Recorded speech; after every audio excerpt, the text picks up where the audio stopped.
What? What instead of the one with the mattress based in the zip up or something?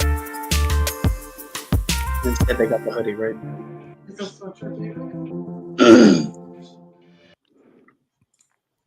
Welcome back to the Hyperspace Hangout, episode number 13. I am your host, Jacob, aka Star Wars Collective, and I am again joined with my good buddy, Connor Colarusso. What's going on, Connor? Welcome back.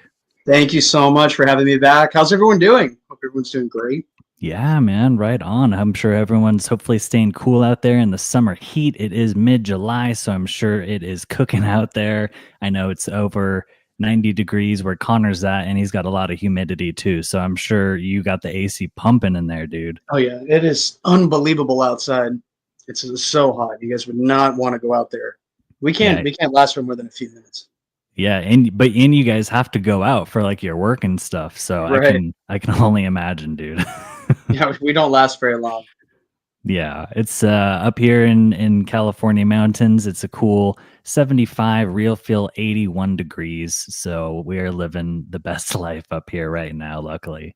That sounds so nice. It is, man. It's gorgeous day. We're high elevation though, so the sun does definitely scorch you. Over 6,000 feet. So, yeah. And I know you're more at sea level over there in Florida.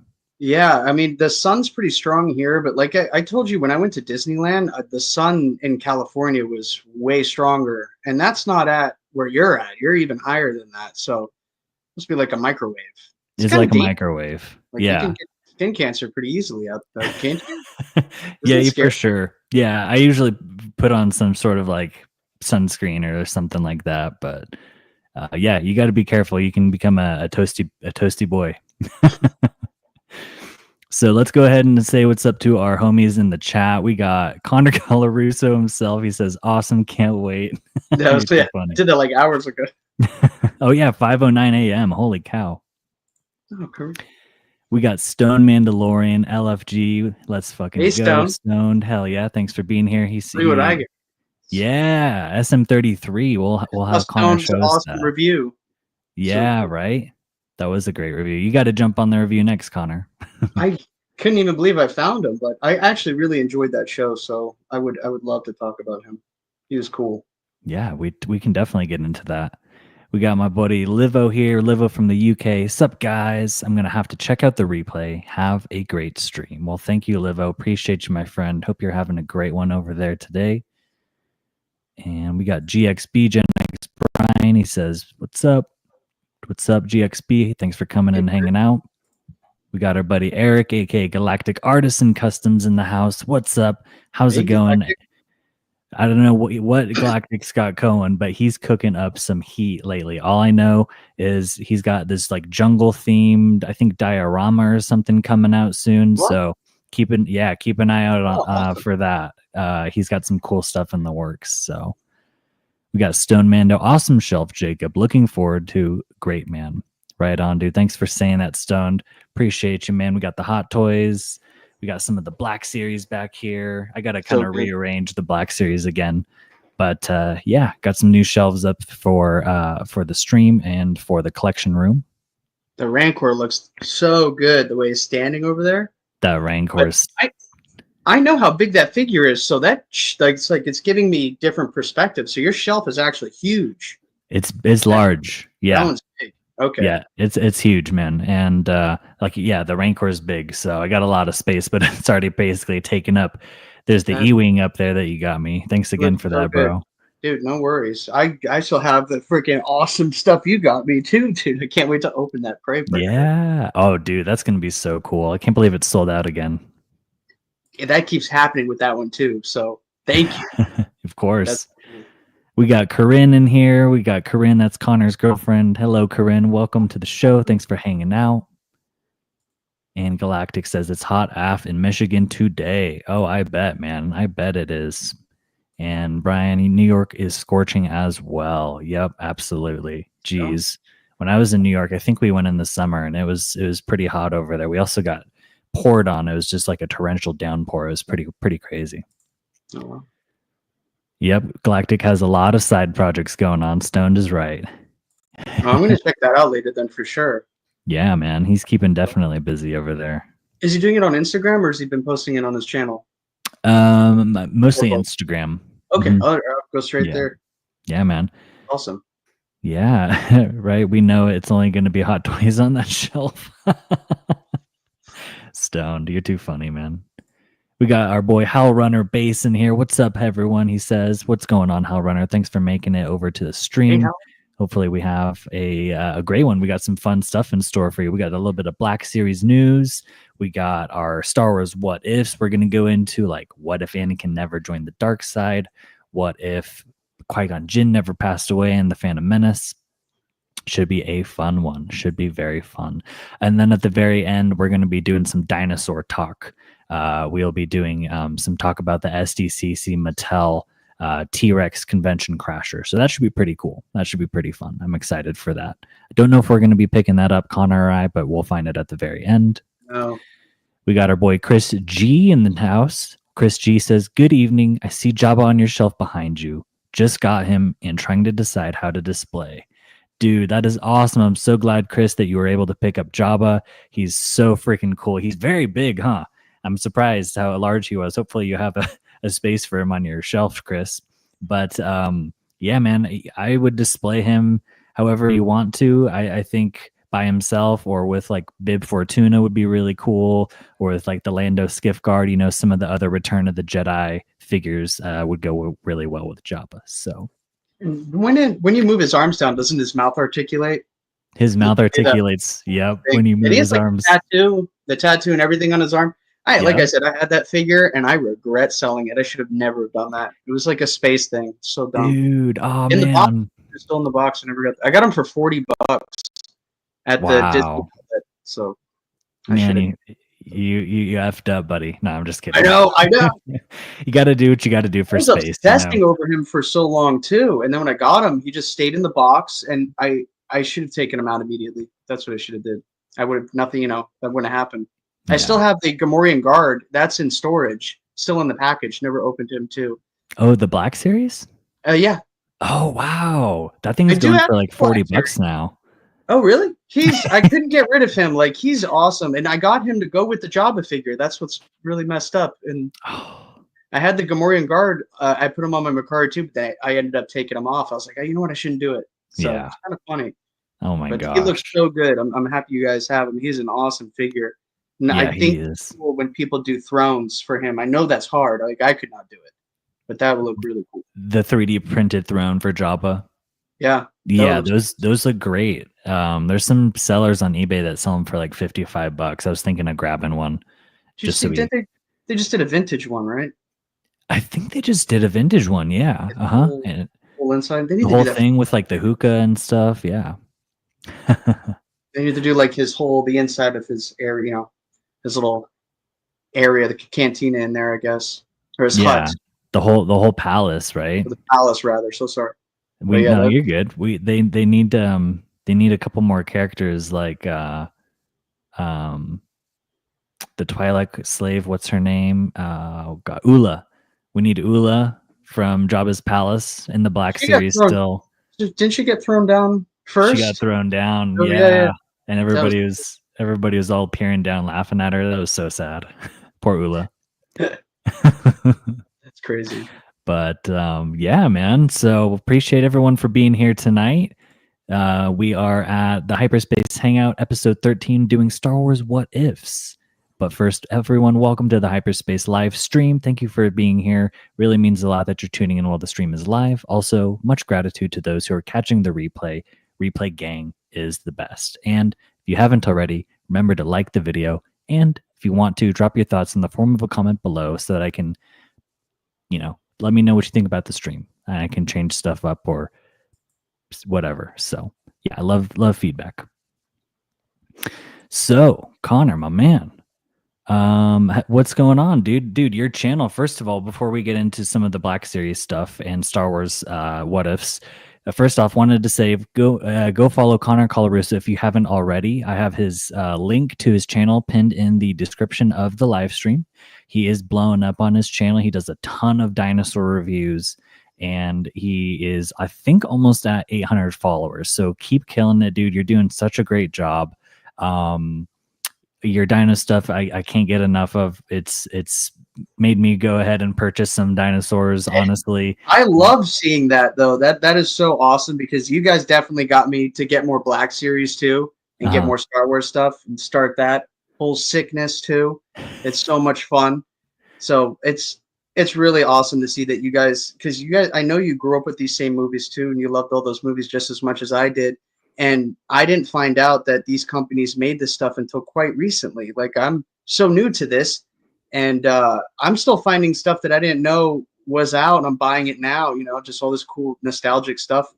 Yeah, It's really cool to see that I can help you guys find stuff, and you guys can help me find stuff. So I think that's like the biggest reward about doing this. So you guys help me out. It's really awesome, dude. Thank you so much. I don't.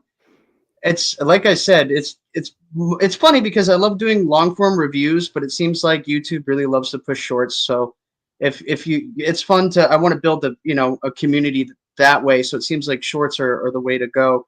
It's kind of funny though because there's really no talking involved in shorts. I'm just like focusing in and moving down its body. It's so fun. Picking a song that goes well with the short. Yeah, and then one that you've used 1,000 times, you just have to pick a different part of it. It's really strange. Yeah. Your shorts are picking up though. I think one of them said like the Mosasaurus has like 20K views or something. So that's pretty wild. I don't know what happened with that one, but it keeps going, and now it's gone up. It's like way more than I ever thought it would ever get. It's kind of crazy. I don't know I don't know if like. So actually, I think I typed in my phone Mattel Mosasaurus on YouTube just to test it, and like my video came up first, so it chose it, which is a random thing. It's so random and not fair at all, and weird because I didn't spend as much time on that short as I did on all my other ones, and they just said we like this one, and they put it up in front for everybody. So I think that's interesting. Yeah, the algorithm works in mysterious ways. I don't understand it. Well, keep up the good. Thank you so much. And your channel is my favorite Star Wars outlet. It's also, you've been doing it for way less time. I think we talked about this, less time than me, and you're growing faster, I believe, the trajectory. So it's crazy. I think the curve went like that and it's kind of plateaued, but I do appreciate that, man. Yeah, I've been doing it for maybe like 8 or 9 months now. So not quite a full year, and I'm almost at 615 subs. It's so crazy. Yeah, it's fun, man. I really enjoy it. Time goes by so fast that sometimes I'm like, oh my gosh, it's been like 2 weeks since I posted a Black Series video or a Hot Toys review or a lore short or something like that. So sometimes time just kind of slips through my fingers, and I think that's the YouTube is all about rewarding consistency. So if you're uploading weekly, then usually you can see some pretty good results. So good tip for anyone who's trying to grow a YouTube channel is consistent, and we play the long game. So don't put all your reviews out in 1 week, spread them out over time. And that's the way to go. So absolutely. Yeah, man. So let's go over chat just one more time. And then, because I need to see some dino talk, Stone Mandalorian got the dino emojis. Galactic Artisan, he's definitely got me eyeing a few dinos for my collection. See, Connor, you're spreading into others. That's awesome. Shout out to Connor for bringing back dinos. Forgot how much I love them. Absolutely. Yep. And Chris G, I've gone nuts on the damn dinos now too. That's awesome. And Corinne is spitting. She is spitting. YouTube is literally the hardest social media to figure out. Y'all are killing it. Right on. Thank you, Corinne. Thanks, babe. She says it about everyone all the time, all you guys. It's crazy to see how hard it is when she tells me, like, because she does social media, and everyone says YouTube is one of the hardest ones to grow, and people have said they've done it for years and years to never really find their fan base. So that everyone in this group seems to all do really well is a testament to how good everyone in this group is, and how passionate they are about the subject, and how much their viewers love it. So that's really nice too. I just wish the algorithm wasn't so weird sometimes, and we got awarded differently. But yeah, totally. Definitely. Dude, thank you so much. You're so welcome. You're spitting straight up, man. So hopefully we all keep doing our thing and just keep pushing, and we'll see the results usually. So What was I gonna say? Oh yeah. So we have some Black Series news. First thing in a long time, first time in a long time having some Black Series news on the channel, which is really, really cool. Connor, I don't know if you know, but let's go ahead and just check it out real quick. We got, oops, that's not supposed to be there. There we go. So this is a leak by 5017 Set on Instagram. And this is actually a leak photo of the Acolyte Stranger figure lightsaber blades. That's what we think. I think everyone's pretty sure that that's what is shown here.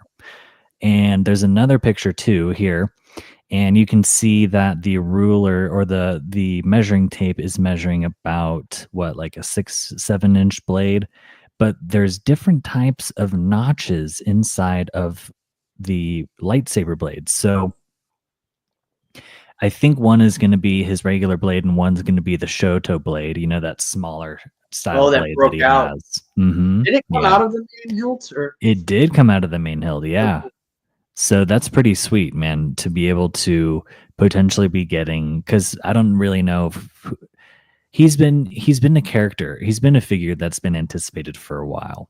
And I don't know too many other figures that this could be as far as leaks go. I mean, there obviously are more like Sith characters that could be made that this could go to, but I think this one is going to be the Stranger. So this is pretty exciting.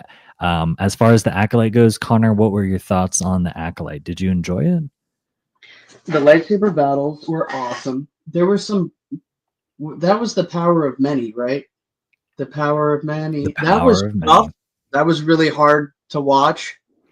There were some parts in it that were really difficult to watch, but then there were some that I watched the whole thing through. I didn't stop.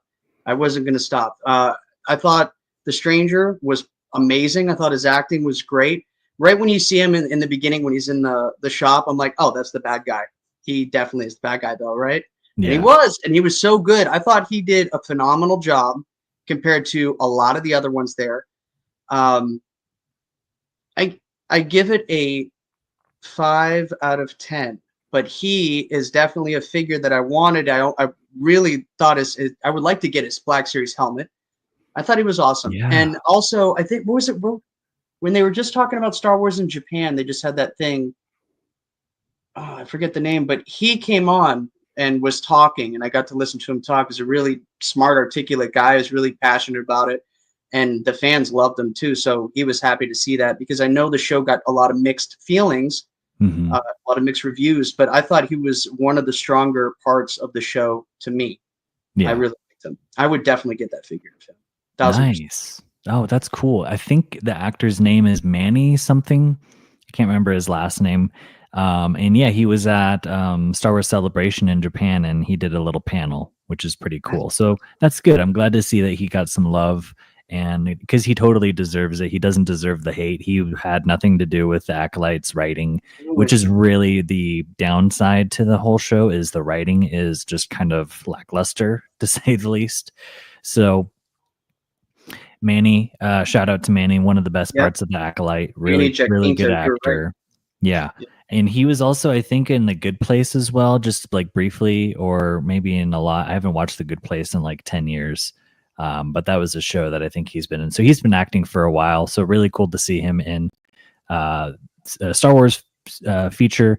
And really cool to see us hopefully getting the Stranger figure soon. I would definitely be picking that up. That would be my first Acolyte figure. I know Kelnaka is out, and actually I did buy the Master Soul figure, but I ended up using it as a custom, so I took it apart. So I guess that kind of counts. But yeah, I'd be stoked on the Stranger. I think it would be great to have in the collection. I think so too. Yeah, I just don't know where I'd put him in the collection. I still need to build that Doc Ondar shop. That would be awesome. Wait, who else was doing that posted that picture? It was Troy. Oh my God, our boy Troy. Cool. Yeah. I was like, what? That's so cool. That was good. Yeah, that was amazing. So I was like, oh, I get to see that in person. It was so cool. So you got down all the details really well. So I can't wait to see yours too. So it's kind of cool. Dude, absolutely. Let's go ahead and check in with chats because you brought up the Stranger helmet, and Chris G says, can't wait for the Stranger figure and helmet. The helmet is about to start shipping. So, Connor, if you bought the helmet or if you're going to buy it, it's going to be shipping soon. Awesome. I'm sure it'll definitely show up to the land of Disney over here, too. Oh, 100%. You'll see it probably hundreds. Hellrunner Base says, can't wait to see the Stranger. I think it's going to be one of the best figures this year. Yes, absolutely. And hopefully they do a swappable head as well. That's what I was just about to say. Yeah. That's what I wanted to ask. Are they, please don't be like, please don't just have it be a helmet you put on his head. I really hate those. I want a swappable head. It probably will be a helmet that goes over his head. But if it was swappable, that would be like Hasbro going above and beyond, which would be pretty freaking amazing for their customers. So still going to get them. Still going to get them. Yep. Maybe keep it in the box. Yeah. Yeah. Get one to rock and one to stock. Corinne says, the power of many. We died when that happened. We were like, what? Yeah, that song was, oh my God.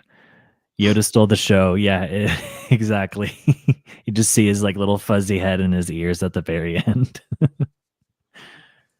And yeah, Stone is right. Stranger was one of the cooler parts of the show. And yes, when you get a good character that's well written in a bad show is just like the worst. So Hal Runner. Oh my gosh, man. Yeah, Galactic. There's lots of Star Wars stuff out there to check out. It's just fun to immerse yourself in the universe. There are parts of the Acolyte that are good, but yeah, man. There are also really, really hilarious parts, like that guy who was between the ages of 30 and 60 that had a beard and was meditating for 20 years. Yeah, right. That was I can't remember his name, but he had a gold lightsaber. That was pretty good. That was pretty sick. Stone eating some wings, watching, but won't be commenting for a few minutes. No worries, dude. Right on. And then this guy, Ches Bippy, first time seeing you, Acolyte was absolute trash. Hey, man, yeah, that's you're definitely entitled to that opinion. That's 100% your own opinion. So, Connor, let's get into some more Black Series news. We have a re-release of Darth Malgus. Darth Malgus, one of my favorite figures. I got him right here on the desk. He's always chilling with me on the desk. So if you haven't purchased Darth Malgus, go ahead and pick this one up because he is such a cool figure to have in the collection. He is from the EU part of Star Wars, from the Old Republic video game. If you've never played that, that's an older Star Wars game that came out way, way long ago on probably like PS1 or something like that. Wow. So yeah, pretty crazy there. Darth Malgus is a taller figure. He's about 7.5 inches tall. So he is large, which is pretty cool. Commands a lot of presence on your shelf. If you have the space for him, I definitely would recommend picking up Darth Malgus. He's one of my favorites in the collection. And yeah, also we need a remaster of the Old Republic video game because that game is so cool. I didn't actually play it, but I've watched a lot of the cutscenes and it looks phenomenal. So, Connor, what are your thoughts on Malgus? Would you pick him up? Yeah, he looks awesome. He looks like one of the engineers from Prometheus, honestly. Do you see that? I do see that. So is he larger than like regular Black Series figures? Yeah, he is. Yeah, he's like another inch or inch and a half taller, which in like Black Series, that's pretty tall. Big. Yeah, so he's like a NECA now, right? He's huge. Yeah, man. That's cool. I would like to pick him up just to see his size, and I bet he would scale well with like a Predator or something like that. He would look great. Yeah. That'd be a crazy crossover. They'll do that, bro. That's your next thing. So Darth Malgus, really good figure. Definitely would recommend picking it up. And if you don't have it, definitely snag. Chris G says, top 3 fig for me too, Jacob. Him and Malik together looks so cool. Absolutely. I just picked up Malik and they do look good. Malik's also really tall. It's kind of similar to Malgus. Malik and Malgus. So yeah, definitely need a Malgus this time around. Galactic Artisan Custom said he is a great figure. And Hellrunner, yeah, we need a Torben figure to round out the wave. Torben was the guy who was meditating for like 10 years. What did he eat? The Force. So next up we have Starkiller. And this is from the Force Unleashed video games. And this is another re-release similar to Malgus. So if you didn't pick him up the first time, now is your chance to grab him. He was going for, I think, pretty high on the aftermarket. So this is pretty sweet to be able to get Starkiller again if you wanted him in your collection.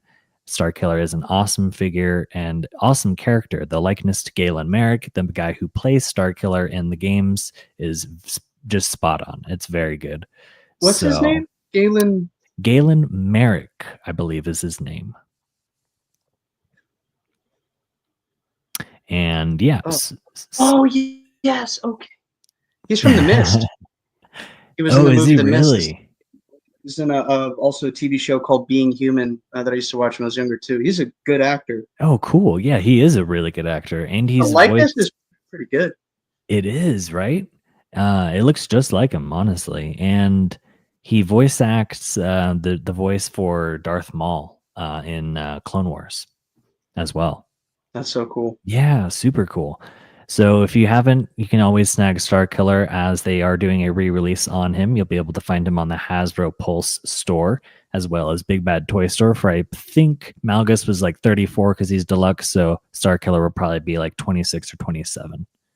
So it's not bad really at all. Yeah, great price for a really good figure. So Chris G says, why can't we get a dang Starkiller with his helmet? I know Lord Starkiller would be sick in his whole outfit with the helmet and like the claws on his hands. Have you ever seen that, Connor? That looks really cool.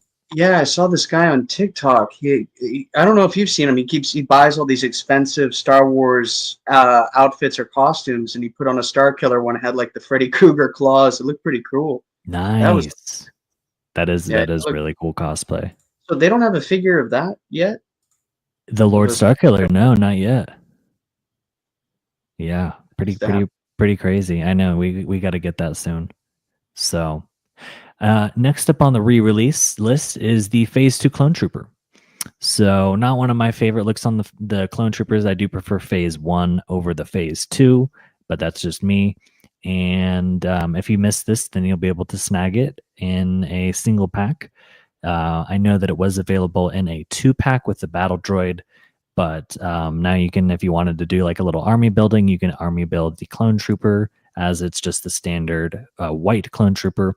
Although a lot of the Phase 2 Clone Troopers by that time in Star Wars, they were associated to a Legion specifically. So you don't see too many plain white Phase ones, but it's still really cool to be able to army build that. Yeah.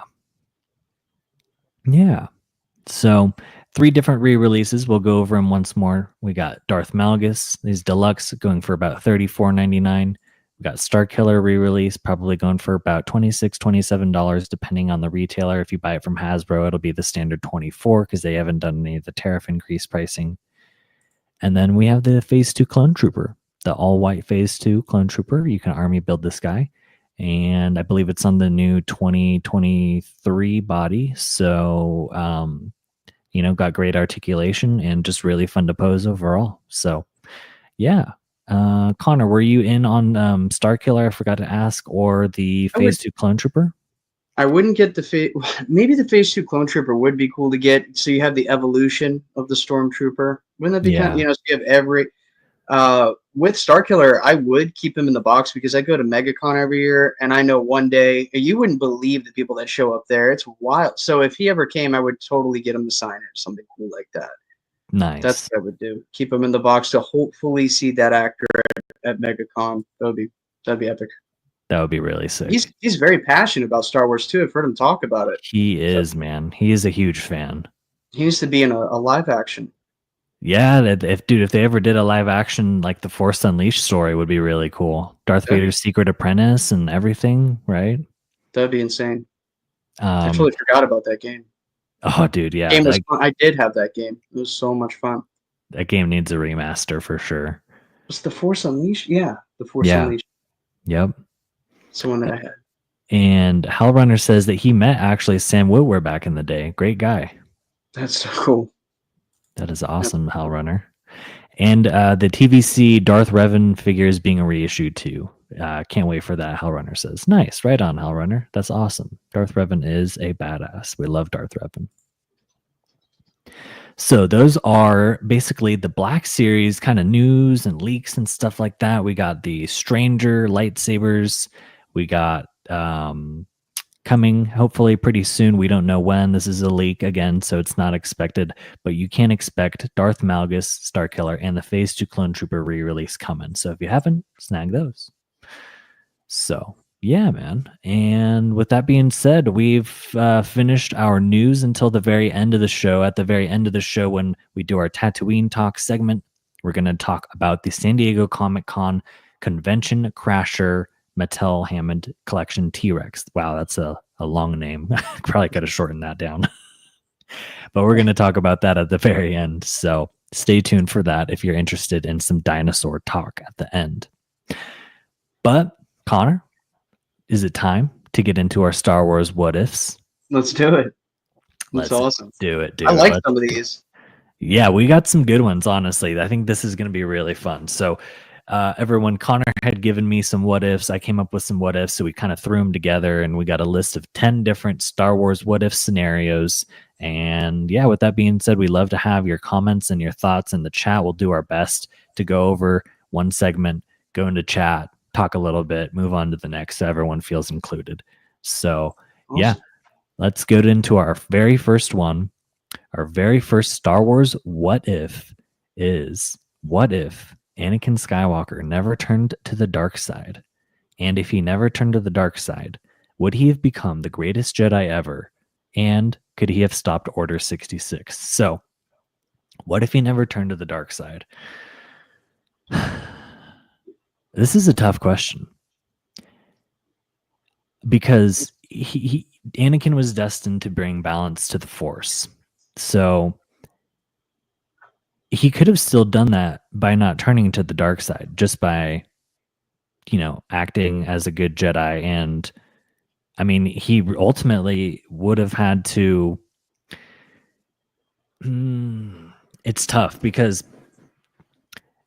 of his. It's tough because of his foresight, right? He was such a powerful Jedi. He saw he had dreams of his mother passing away. He had dreams of Padme passing away.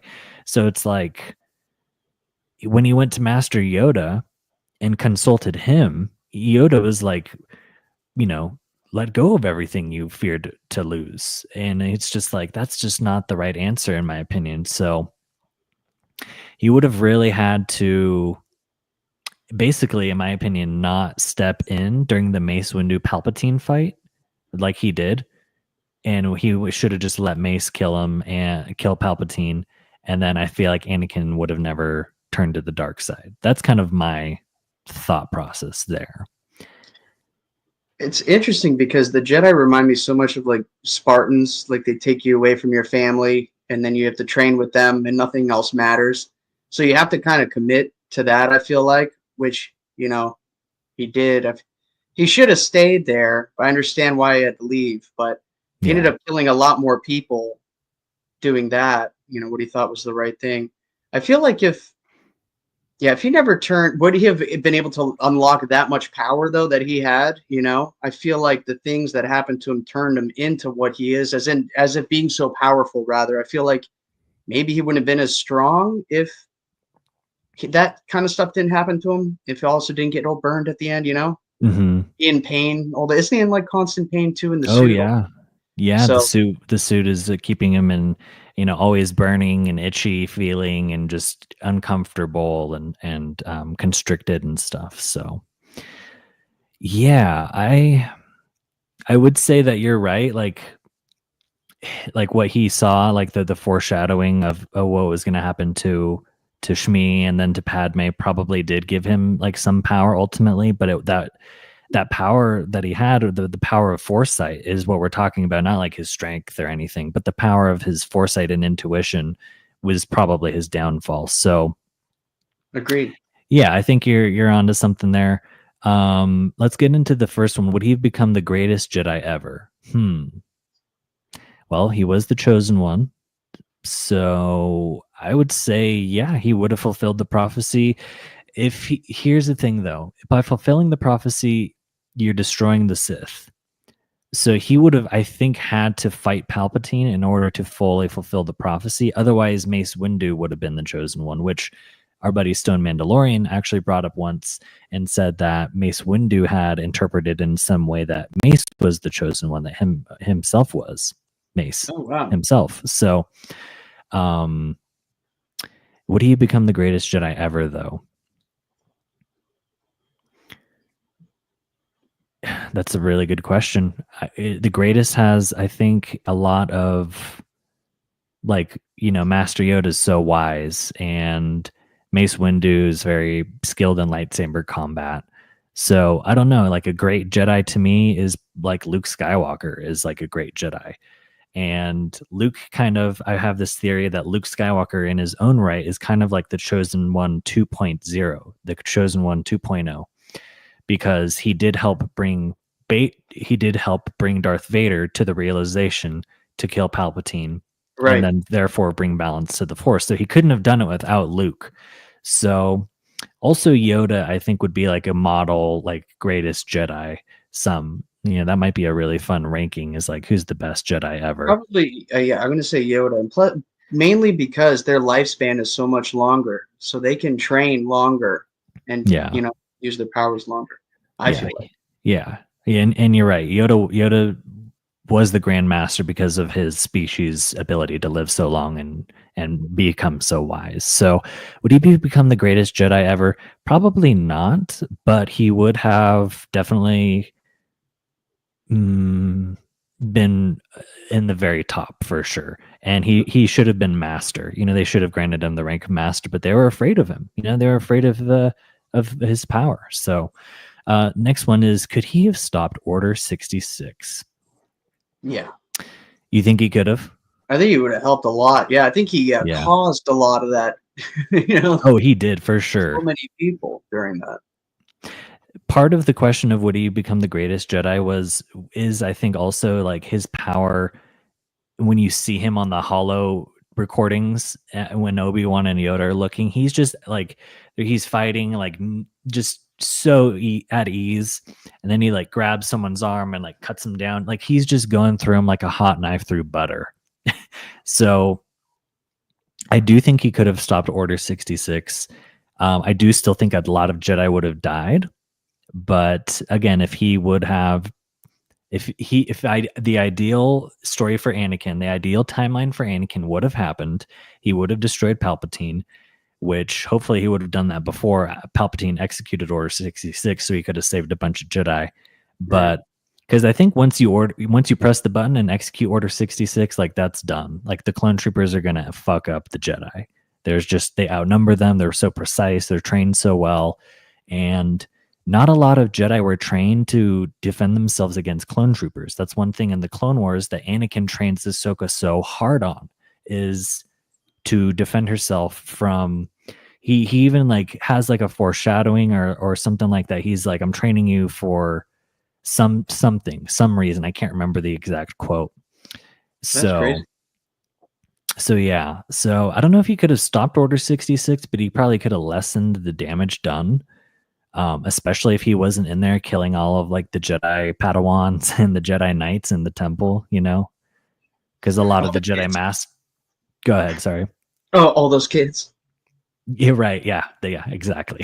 So, yeah, very interesting. Let's check in with chat and see what they are thinking here. We got Corinne dropping some knowledge. She says, hate and anger is such a powerful feel for power, so maybe he would have never been able to access that any other way.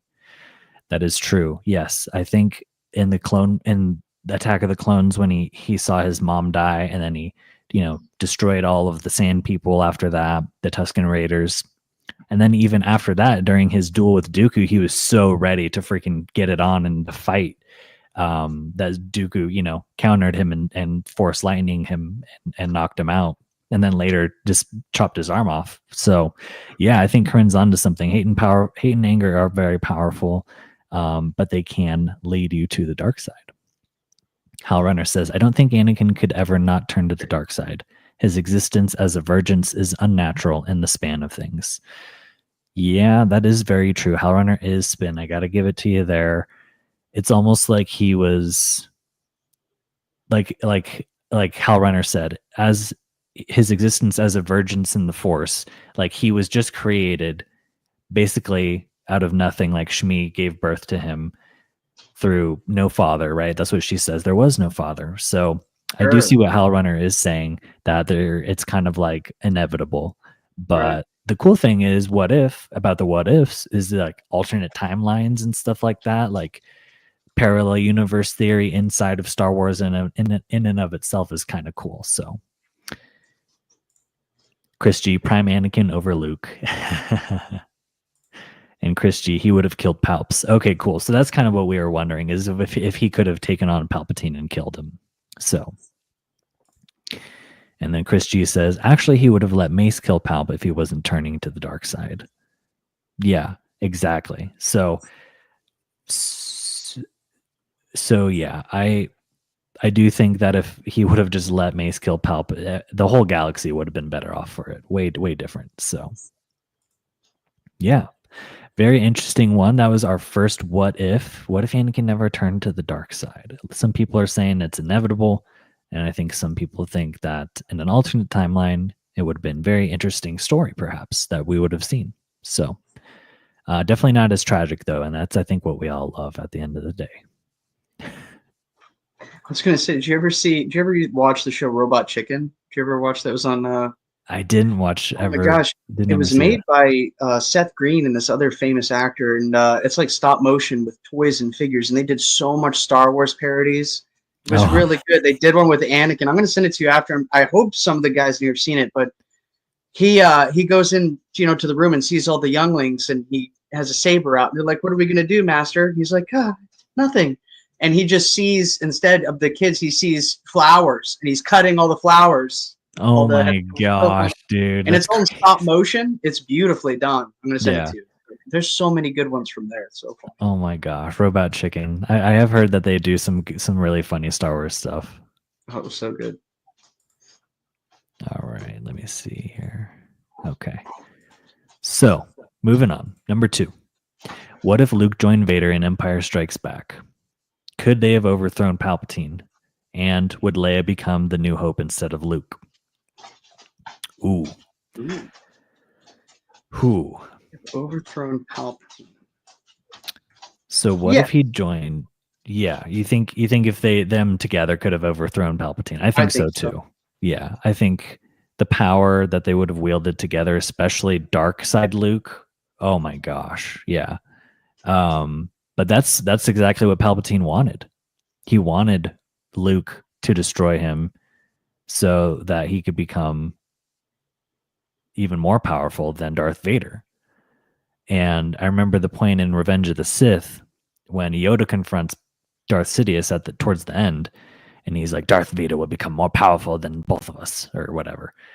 And so it's just crazy to think that as the Sith go, the hierarchy of the Sith, right? The apprentice is just supposed to destroy the master, and then they become the master, and so on. And each one gets more powerful than the last. So it would have been pretty crazy to see Luke, dark side Luke. And I know there's comics and stuff out there, and they even Hot Toys just made a Dark Empire Luke Skywalker figure. Really? From the comics, yeah. Mm-hmm. Whoa, that would be crazy. So yeah, they could have definitely overthrown Palpatine for sure, and that's exactly what Palpatine would have wanted. Would Leia become the New Hope, though? I think if Leia... See, by the time Empire Strikes Back comes, I don't think Leia had been training as a Jedi yet, because she did train as a Jedi, and I think we saw that in The Last Jedi, I think, in the sequels, or maybe it was in The Rise of Skywalker we saw that, Luke and Leia training together. Do you remember that? Oh my gosh.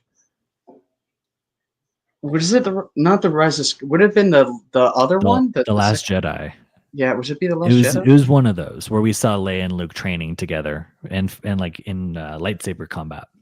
I feel like it was that one, or was she? When did she pass away? Was it during that movie, or? I think she passed away in The Last Jedi at the very end. I mean, I thought. Or no, it was. Rise of Skywalker. Yeah. Those movies are fuzzy. I've only seen them once. Watched them a few times. I didn't mind them. Yeah. I'll definitely need to watch them again because my girlfriend, those are her favorite ones. Mhm. She's the one that turned me on to those. Nice. Yeah. So at this point, could Leia become the New Hope? I don't know, because I don't know if she had started training as a Jedi yet. And Luke had started training even just a little bit on the Millennium Falcon in A New Hope. We see him, right? Obi-Wan's like, your eyes deceive you, like stretch out your feelings. Is that when he has And then the visor on? exactly, that's when he has the visor on. So he started training like right away how to become a Jedi and how to tap into the Force and stuff like that. But let's just say, what if, because we're doing what ifs here on the show. What if Leia was the New Hope? That would be so freaking crazy to see Leia and Luke duel, dude. Oh my God. Could you believe that? That'd be great. Leia and Luke dueling, brother and sister dueling. That would be They already insane. kissed. That's not canon anymore. That's crazy, man. That would be so insane. Let's check in with chat and see what they have to say about this here. Ooh, slave Leia. Stone Mando, dude, that is a good question. Appreciate you, Stone. I think that was either Connor's question or one of mine. We both came up with some questions and combined them together to make this list here. Okay. Stone says Yoda would have trained Leia. Oh, I didn't even think about that. And I forgot that in Return of the Jedi, Yoda says, no, there is another. And he's talking about Leia. Right. So, yeah. Stone says, ultimately, I think, yes, they could have defeated Palpatine together. Okay, sick. Yeah. Yeah. Chris G, that would be sick. Yep, absolutely. Would we have to see Luke and Leia fight? Yep, exactly, Stone. That's it. That would be absolutely insane. Luke would win. GXB, Luke is too much of a whiny bitch to turn to the dark side. Chris G, Leia in slave outfit chopping Sith down. I would watch that show. Chris, you're too funny, man. Corinne says, I don't think Leia had enough power or control of that power. Ooh, didn't even think of that. I didn't think of that. Although she was force sensitive and she did do some lightsaber training, she ultimately walked away from it. So that would be interesting, Corinne. What if she had the power, though? That would be wild. And Stone says, Leia didn't have the patience and understanding that Luke had to be able to forgive Vader the way Luke did. Yes, Stone is straight up spitting. In fact, Leia wanted to destroy like part of a whole planet just to kill Vader. She would have been killing other people as well, maybe even innocent people. So, were you going to say something, bro? I'm sorry. I didn't mean to cut you off if you're going to say something. Oh, no, you didn't come in. Okay. Yeah. So, yeah, Stone, exactly. In ESB, Yoda says to Ben, there is another. So, that would be really interesting. Especially to see Luke and Leia fight. That would be wild. I feel like Luke. Sorry, go ahead, buddy. I feel like Luke would kill her so fast. And like what Stone said, it's like her attitude, she was always like, just kind of rude, you know? She felt like she was smarter than everyone else, you know? That sassy Leia Organa attitude, yeah. Yeah. It's crazy. She got to grow up in, royalty, really, and Luke had to grow up on the farm. Yeah, in the middle of BFE. It sucks. Right on. So do you think we're good on number 2? Should we move it along? Sure. It was awesome. Right. Nice. Right on. So number 3, and I really do enjoy this one. This is a good one. What if Padme survived Mustafar? Would she have hidden Luke and Leia herself? Could she have redeemed Anakin? Holy crap. Let's start with the last question. Could she have redeemed Anakin? I think yes, 100%. Despite him being dismembered and all messed up, the reason, like the first thing he asks Palpatine is, where's Padme? Is she safe? Is she all right? After he, dons the suit, that's what he asks Palpatine. And then he says, and no, in your anger, you killed her.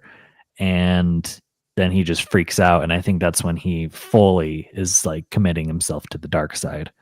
Not that he didn't before, but this is like no turning back. So once he lost Padme, it was all over, especially because he didn't know that he had a son and a daughter. So Right. he thought he was alone and he had lost the love of his life, et cetera, all that stuff.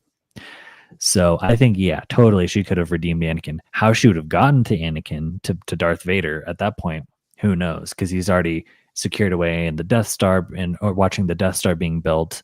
And yeah, he would have had to, I don't know how he would have been able to know that she was alive, but I think that she could have redeemed him. Would she have hidden Luke and Leia herself? Yes, totally. I think she probably would have hidden them on Naboo somewhere.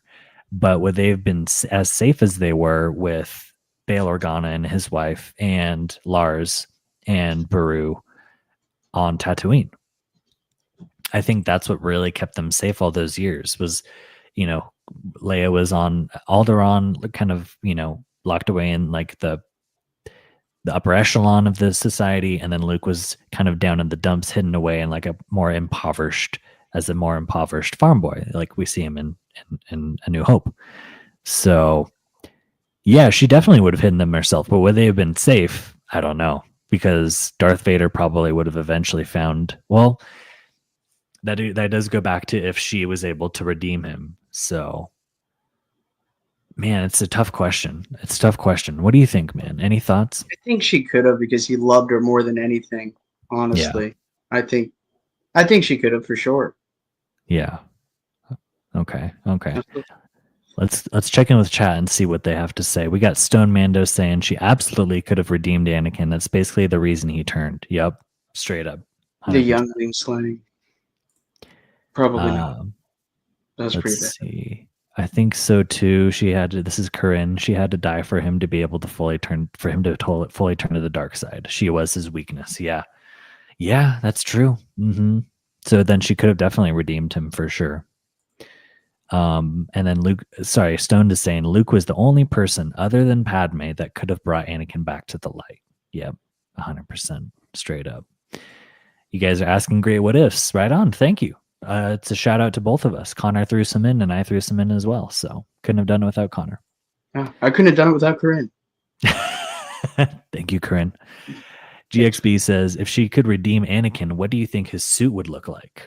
He would have probably had a way less intimidating helmet. Like when you first see him come out of the hallway in A New Hope, I mean, he's intense and frightening. So I love it. It's so cool. He's such a badass. He's so imposing. He would have probably had no cape, no shoulder armor.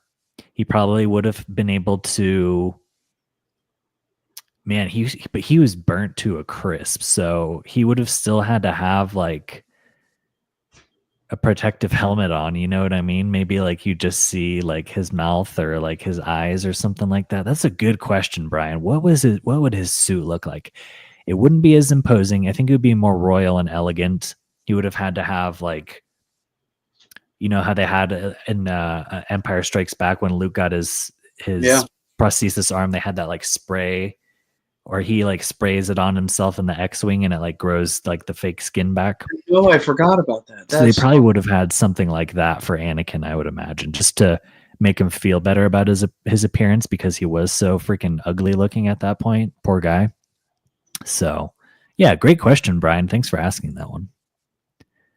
And Hal Runner says, do you think Padme could forgive Anakin and overlook all the Jedi killings and youngling slaying? No. Oof. Yeah, I think you're right, Connor. I don't think she could. Because at the very end, she was like, you're going down a path I can't follow. And I think right then she knew that he had gone to the point of no return. So didn't she say, she's like, they said you killed younglings or something like that? Didn't she say that? Yeah, I need to rewatch those movies. It's been so long, and Corinne hasn't seen the first 3 originals still. She's in for a good time. That's all I'll say. Yep, they're so good. Especially Revenge of the Sith, man. It's my favorite. I love the second one. Clone Wars was so good. I loved the Attack of the Clones. Yeah, Attack of the Clones is such a fun one, man. I know it gets a lot of hate, but it's a iconic movie, no, nonetheless. Geonosis battle was my favorite. The whole scene there was my favorite. Oh yeah, yeah. Everyone is basically saying making really good points. If Padme wanted to redeem him, if she wanted to redeem him, so. And then Galactic, he did it for love. Now give me a Padme prequel. Yeah, she's hey, time to check out the prequels. She's got quite a bit of stuff to do in the first two movies, at least. Brian's there. Disney's gonna do it. Something more like the clones, because they would have stayed with the Republic in this case. Okay. Sorry, what were you saying, Connor? Oh, sorry, I was saying Brian, because Brian's hilarious. It's like, come on. But Disney will definitely do that. They would totally do it. Stone is right. Padme is a bad bitch for sure. Nice. Right on. Right on. Really fun question. Really good one. Really good one. Because Padme is definitely the key to Anakin's turn to the dark side. So, really good one. All right. Now, this one's very fun. I know Stone's going to have some stuff to say about this. Number 4, what if Qui-Gon Jinn trained Anakin? Like, what if he actually got to train him and he didn't die in the Phantom Menace? Would Anakin have brought balance to the Force earlier? Ooh. And is this the timeline where Anakin doesn't fall? So what do you think, Connor? What if Anakin trained... Sorry, what if Qui-Gon trained Anakin? You think he would have brought balance to the Force earlier? I think things would have been a lot different if Qui-Gon didn't get killed by Maul. I think things would have went a lot different. He had a very different style. I mean, I understand his apprentice was similar to him, but still, they weren't all that similar. And it seemed like Qui-Gon was more advanced as a Jedi than his Padawan. So I feel like I'm forgetting his Padawan's name. It's killing me. What was his name? Qui-Gon's Padawan was Obi-Wan. Obi-Wan, sorry. I feel like Qui-Gon was more a better Jedi rather than Obi-Wan to me. Oh, for sure. I feel like he would have trained. There's even, I think, points in Obi-Wan's training where Qui-Gon says, like, oh, he's not quite at the point where I was when I was a Jedi. He's a little bit behind in certain aspects. So you're definitely spitting there. And, you know, if Obi-Wan would have taken the trials to become a Jedi Knight, then Anakin would have been Qui-Gon's new apprentice, and Obi-Wan would have probably eventually gotten an apprentice on his own. And yeah, so would Anakin have brought balance to the Force earlier, though? In order to bring balance to the Force, he has to destroy the Sith. So in order to destroy the Sith, he has to kill Palpatine. And I don't know. I think after Darth Maul died, Palpatine had his eyes set on Dooku, which he eventually got to turn to the dark side. And oh man, it's a tough one. I would say if Palpatine would have showed his true colors earlier to the Jedi and like shown that he was the, you know, dark Sith Lord that was manipulating everything in the Senate and stuff like that, that he could have he could have killed Palpatine earlier. But that's you know, obviously we're doing what if, so this is just different timelines. So yeah, totally. He could have, but there were certain things that would have had to go right in order for him to bring balance to the Force earlier. Like I think Shmi not dying, his mom not dying, right, would have been one thing for sure. And then maybe if he didn't meet Padme, maybe that would have put him on a different path and could have destroyed the Sith in a different aspect. So definitely, I agree. Yeah. And then is this the timeline where Anakin doesn't fall? Yes. If Qui-Gon Jinn trained Anakin, this is definitely the timeline where Anakin doesn't fall. So in parallel universe Star Wars land, if Qui-Gon didn't die, Anakin doesn't fall, I think. And if he doesn't meet Padme, again, because if Padme dies, I don't know if Qui-Gon would be able to bring him back. You know what I mean? So let's check in with chat and see what they think. All right. Okay, Galactic Artisan. I could see Qui-Gon and Anakin both breaking away from the Jedi, but not to become Sith. Yeah, for sure. Absolutely. I don't think Qui-Gon would have ever turned to the dark side. He's just too with it as far as the living force goes. He was one of the proponents of the living force in the Jedi, where they were all focused about the cosmic force. It's like the midichlorians in your blood. Microscopic right, life. Yeah, that's what he says. Yeah, the microscopic life forms that live in all human beings, or all beings. It's pretty cool. Let's see here.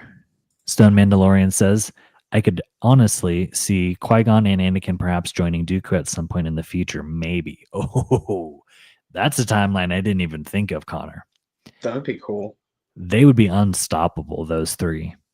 And then they'd be with Palpatine too. So they would, that would be a scary timeline, man. I think the galaxy would be in for some hell at that point. Order 66 would still go down.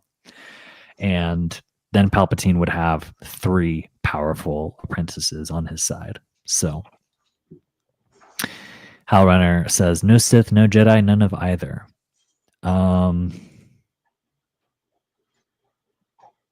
Yeah, you're right. I didn't do one of the opposites, Hal Runner. But if Qui-Gon would have fallen to the dark side, then he might have pulled Anakin with him too.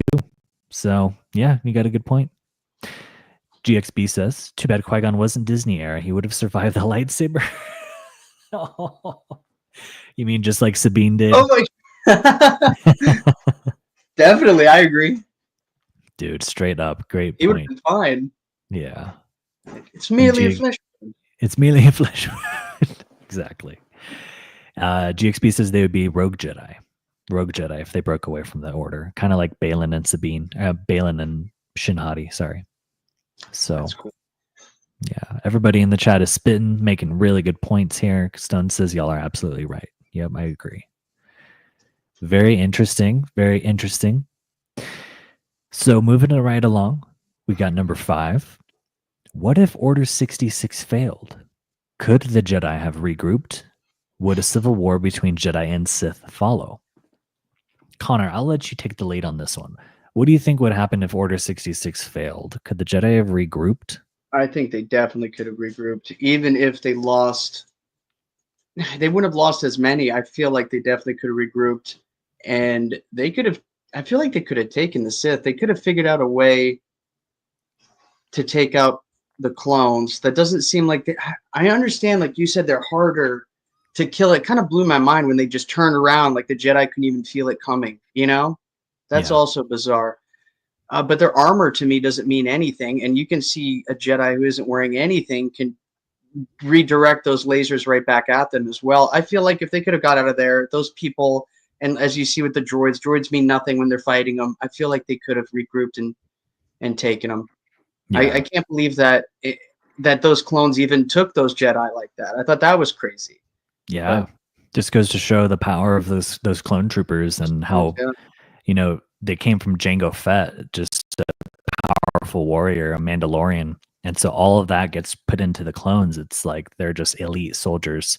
And the Jedi never trained for combat against clone troopers. They didn't think they'd have to. It was all against droids. And, they hadn't even fought a Sith in thousands of years. So Qui-Gon was the first, and Obi-Wan. So I feel like they were tough, that they're tough enough to regroup. Yeah.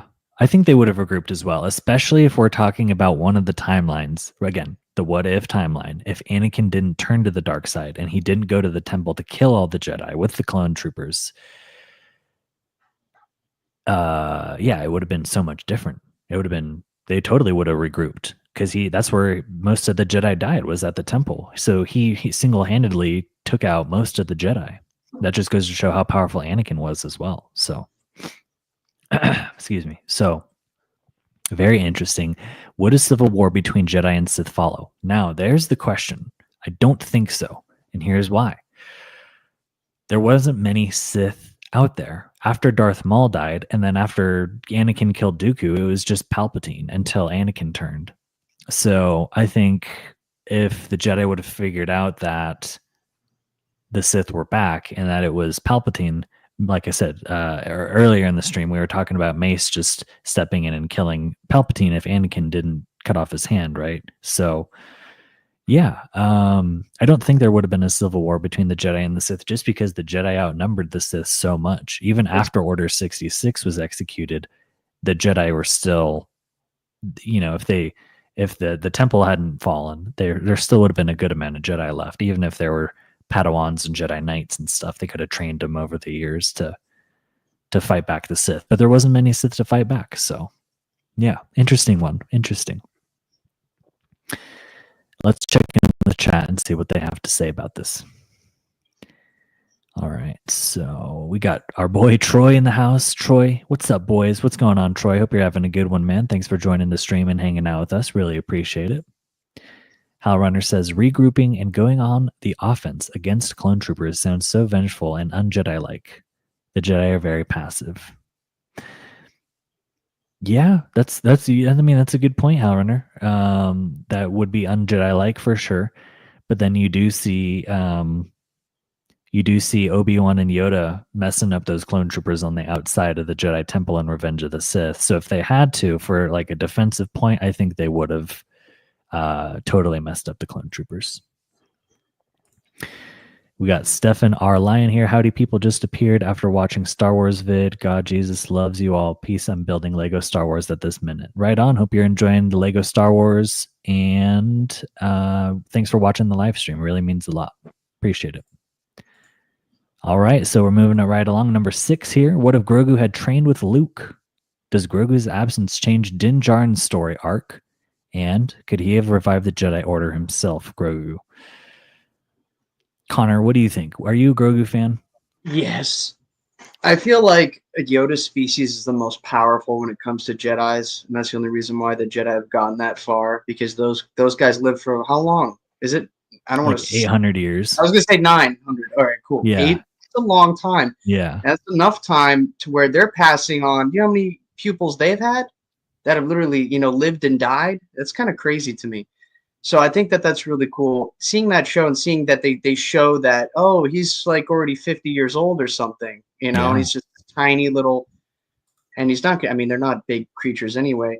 I think that they are so strong and they're so tough. I think they're worth way more than what people give him credit for. I do. And you see what he does alone. His little Grogu was able to do so much, I can't wait for the movie so you can really see what he's capable of, because he's going to have a little armor suit and stuff like that. Should be kind of cool. At least they said he's going to have like little armor, so it'd be cool. Wow. I feel like I'm happy that Mandalorian took him back. It definitely changed him, because Din Djarin looks at him like it's his son now, like he adopted a kid. So that's also a different thing. And then the Mandalorians are also like Spartans in a way. So you have both of these things that, each faction needs to be with their youngling to train them. He has to teach them the way of the Mandalorians, or he's going to learn the way that, so it's kind of, it's like either you're going to be taught to be a Roman warrior or a Greek warrior, Spartan. Which one do you pick? So yeah, I think it's cool that Grogu knows both things. So now he can do something that probably many creatures haven't been able to do in that universe. Is not master hand-to-hand combat with freaking crazy weapons, and and then also the Force as well. I think he's going to go a long way. I do. I think he's going to be the most powerful Jedi. Yoda species really be there. That is awesome. I love that take, and you're spitting straight up. The Yoda species is definitely powerful. We see that in Yoda himself. We see that in Yaddle herself. Unfortunately, Yaddle does, for those who haven't seen Tales of the Jedi, I won't spoil it, but we don't see much of Yaddle after that, unfortunately. So yeah, their species is very interesting. We don't know much about it. George Lucas didn't ever create a backstory on it. I don't think he ever had a backstory created, and just kept it that way. So the Grogu's power in the Force is, I think, supposed to diminish over time as he doesn't train and doesn't fully train to use the Force. So it'd be interesting to see if he does train as a Mandalorian, what he is like, if he still has the capacity to use the Force, because in that essence, yeah, he would definitely revive the Jedi Order for sure. Even though Luke didn't train him. So we'd have to have an alternate what if timeline where Luke did train Grogu still. Because I think he's still too young, even though he's 50 in his species time, he's still a baby. He's still like a young toddler. So yeah, I don't know if he could have revived the Jedi Order without Luke. But if he was able to do both, which I know he wasn't, he had to pick one or the other. But in this alternate timeline, if he did, then yeah, he could have revived the Jedi Order and been probably one of the most powerful Jedi of that time, for sure. The first part, does Grogu's absence change Din Djarin's story arc? Well, I don't know, because we didn't really get to see it. After the second season of Mando, the third season, he eventually got Grogu back after a couple episodes. So I don't know. If Didn't Grogu he on Book of Boba Fett? Oh, is that when it happened? He was he got Din returned Djarin was in there. Yeah, but he was I don't think he was with Grogu at the time. I have to rewatch that show. I used to like that one too. That was awesome. You're but right. I think without him at that point, I don't really remember. Does anyone know in the chat? But you're right. I think it was in the end of Book of Boba Fett when he got Grogu back. He did. Okay, I need to rewatch that. Yeah. I thought actually I said it as if I thought he didn't have Grogu that entire season of Book of Boba Fett, so I definitely need to rewatch it. Yeah, because he put the Rancor to sleep. I don't remember. I know. See, I can't remember either. I need to rewatch it too. Yeah, interesting. Grogu's absence definitely would change Din Djarin's story arc for sure. At the end of the day, he was more depressed. Yeah. So. Stone says, yep, it was Book of Boba Fett. So they should have kept them separated longer, is what he's saying. Yeah. Yeah. If he was separated longer, it would have fully changed Din Djarin's story arc in Mando season 3. So yeah, man. Yeah. Very interesting. Very interesting. So Connor, anything else to say about number 6? No. Are you guys excited for the Grogu Mandalorian movie? I can't wait. Yeah, totally, man. That's gonna be awesome. Are you a Grogu fan? I love Grogu. Yeah, I got a little Grogu plushie right up here on the shelf. Oh, that's awesome. So yeah, I love Grogu. My whole family loves Grogu, and yeah, can't wait for the movie. It should be really. Hopefully, it's good, man. More useful than Dolores in Jurassic World Rebirth. You know, he's more of a character because they created Dolores in Rebirth to be like their new baby Grogu. You know? Oh yeah, the Aquilops. Yeah. Yeah. Grogu's way better. Grogu's way better. Stone. Grogu's the future of Star Wars, in my opinion. I think so too. Or at least a big part of it, anyways. Yeah, totally. Absolutely. Oh, that's true because Andor had nothing to do with that, and that was some of the best cinema I've ever seen, and that I couldn't even believe that came from Star Wars. It was so good. Perfect, dude. You can't stop talking about it. Andor is it's so good. It's like, I know Star Wars is meant to be for all ages, but Andor is not supposed to be for all ages, and I want more of that. Like, why can't we have more adult themed Star Wars focused stuff? As we now know shit happens in the galaxy far, far away that is terrible, just like real life. And I think that's really cool that Andor was able to flesh that out. So that's so awesome. Yeah. Hellrunner, I need to see Grogu in Spaceballs too, so I can call him Gogurt. Wait, are they doing another one? I think so. I've heard in the works of a Spaceballs too. That would be crazy. Yeah. So keeping the flow of the show moving right along. Number 7 of our Star Wars what ifs. What if Han Solo never came back in A New Hope? Hoo-hoo. Was this one of yours, Connor? This is a good one. Would the fate of the galaxy have been altered, and would Luke have still managed to destroy the Death Star? I don't know if that's one of mine. Look, list. So, would the fate of the galaxy been altered? I think yes, because Han Solo was the one who came and took out those TIE fighters and made Darth Vader's TIE Interceptor spin off into space. And I think they would have gotten Luke. And if Luke would have gotten, he's the new hope. He is the hope for the galaxy. the galaxy would have changed radically, and the rebels would have eventually been crushed. That's no question. And the Empire would have ruled over, who knows how long. So, yeah, the fate of the galaxy would have been altered hugely. Yeah, What do if you? he didn't What do you? show up Yeah, I at the was going to last say. second. Yeah, I agree. do you agree on that? Okay. Yeah, absolutely. I mean, it was like seconds away from shooting him down. Such a cool scene. We actually just watched that not that long ago. That was Yeah, he's like spinning. That was I great. have you now. And then Han Solo comes out of nowhere. He's like, "What?" That what always gets me. I'm like, it's just so funny, so That's all. uncharacteristically of Darth Vader to be so shocked. Um, would Luke have still managed to destroy the Death Star? Probably not. Probably not. Everyone was getting smoked. That's what I was about to say. It was really sad. He's like a red leader blows Yep. up. Everyone's like getting cooked. So that was Yep. crazy. Yep. Porkins went down. Poor Porkins. R.A.P. Porkins. I think Wedge Antilles ended up getting away. He did get away. So I'm wondering if like Wedge Antilles wouldn't have. I think his ship got messed up. If he would have came back, if he would have been able to help Luke out. I don't remember.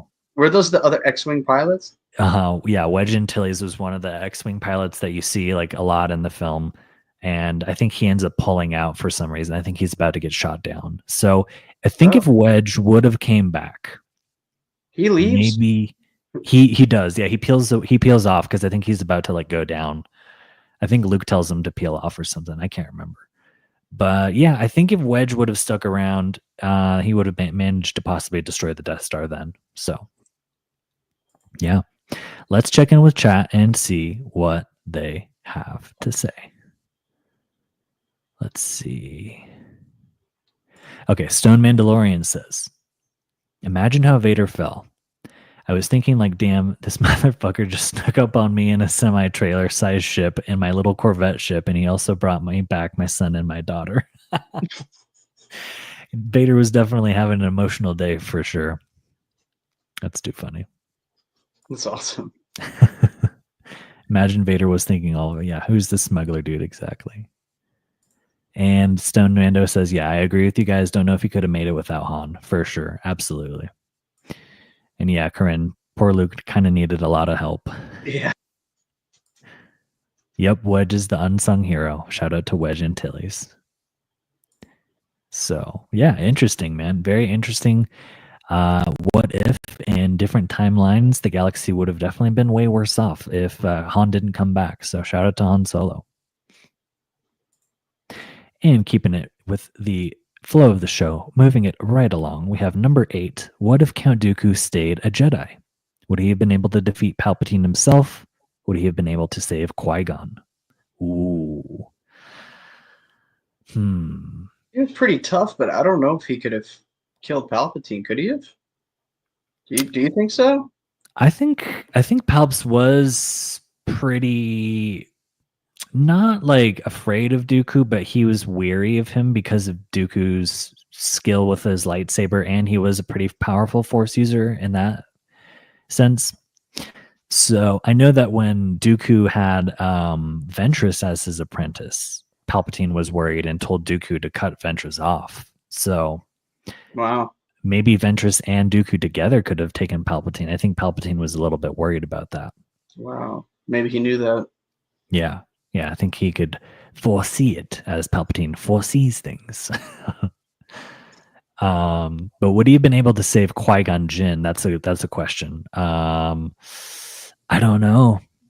Because Palpatine, master manipulator over there working his strings, sent Maul to kill Queen Amidala. And I don't think he knew that Qui-Gon and Obi-Wan were going to be there. I thought he thought that Maul was just going to walk in and slay house. So I don't think so. I don't think he would have been able to save Qui-Gon. I think it was just too out of the realm of possibility for him to even realize what was going to happen. Like neither of them expected it. In fact, in a part of the Clone Wars, no, Tales of the Jedi, if you haven't seen it, Connor, the Dooku episode, I highly recommend watching. It's only like 15 minutes. But Dooku and Palpatine are talking, and Dooku's like, dude, what the heck? Like, you killed my apprentice, or like my apprentice died at the hands of your apprentice. And then Palpatine's like, yeah, well, I lost my apprentice too. So we both lost him. And yeah, it's a really good episode if you haven't seen the Tales of the Jedi. No, I haven't. That sounds awesome. Yeah, really good stuff, man. Really good parts of Star Wars. So let's go and check in with chat and see what we have to say. Stone Mando here, always dropping knowledge. If you haven't already, please hit that like button and subscribe to both these guys. Heck yeah. Thank you, Stone. Appreciate that, man. Thank you. In a lightsaber battle, Dooku would slay Palpatine. High difficulty. Ooh, okay. Stone throwing it out there. All right. Right on. Is there any other Sith that we've seen in live action that uses lightning? Besides Palps and Dooku? Oh, I forgot Dooku does. No. Yeah. Yeah. Who else besides those two? In Legends, Darth Malgus can use Force Lightning. There's other Sith that can. But nothing in the live actions, just those two. Darth Vader can't because of his cyberkinetic suit. So Pretty cool. Yeah. So I think yeah, my dad, like, he always would imitate Palpatine's voice, and as a kid seeing those movies, I always felt like he was the most powerful guy. It's kind of interesting to see that a lot of people don't think that anymore. I thought he was like the most powerful guy as a kid. Yeah. Yeah, there's some EU characters like I always pronounce his name wrong. The Eternal Sith Lord Vitiate, I think, or I can't remember. I'm so bad at some of the Star Wars names, dude. But he was like a crazy powerful Sith Lord. So I would say more powerful than Palpatine. But that's EU stuff, and that stuff isn't canon. So yeah. Chris G says, I don't know. Palp owned Maul and Savage together. Pretty sure he takes Dooku. Ooh. All right. Okay. Yeah, that's a good point, Chris G. I didn't even think about that. Palpatine went through Maul and Savage like a hot knife through butter as well. And Stone Mando says, Dooku was a huge part and pawn of Palp's plan. Dooku was competent and capable of pulling off all of Palp's orders. Yeah. Yeah, that's very true, man. It's crazy that at the end of, or at the beginning of Revenge of the Sith, at the end of their duel, Anakin and Dooku's, that Palpatine has him kill him. It's wild.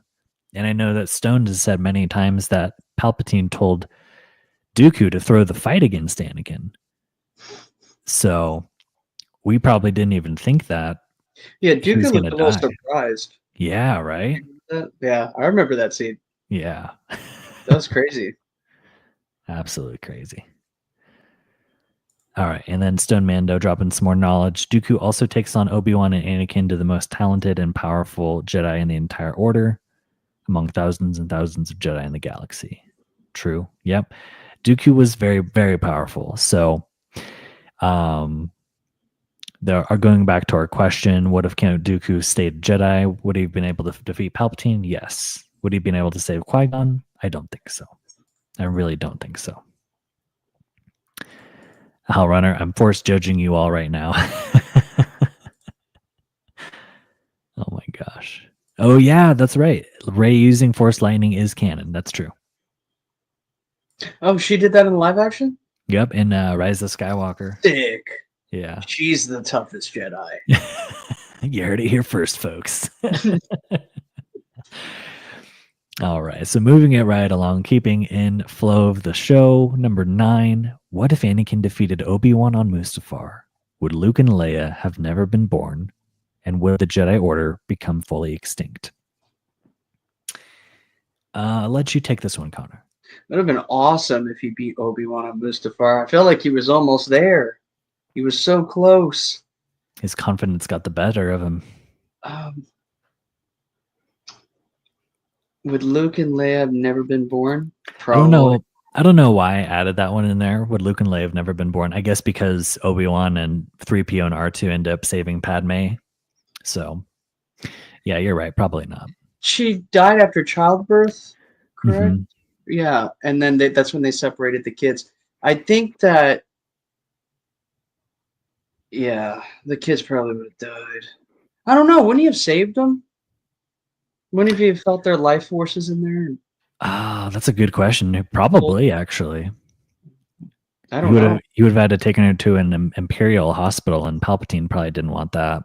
Oh, so they probably wouldn't be born. That's Yeah, crazy. yeah, That'd be a very different story. right. And then would the Jedi Order become fully extinct? There, there'd be a lone one like Luke hiding out. You know, Yeah, the newer Disney movies in the middle of nowhere. Yoda, Yoda. Yeah, yeah, Dagobah hiding out in the swamp. There'd be a few, probably. yeah. Yoda would have to in that timeline. If that in that what if timeline, Yoda would have had to train Luke and still have everything go right in order to defeat Darth Vader. But then Darth Vader would have been more powerful if Obi-Wan didn't dismember him and he get all burned. So he would have been a more powerful Darth Vader that we never saw. Right.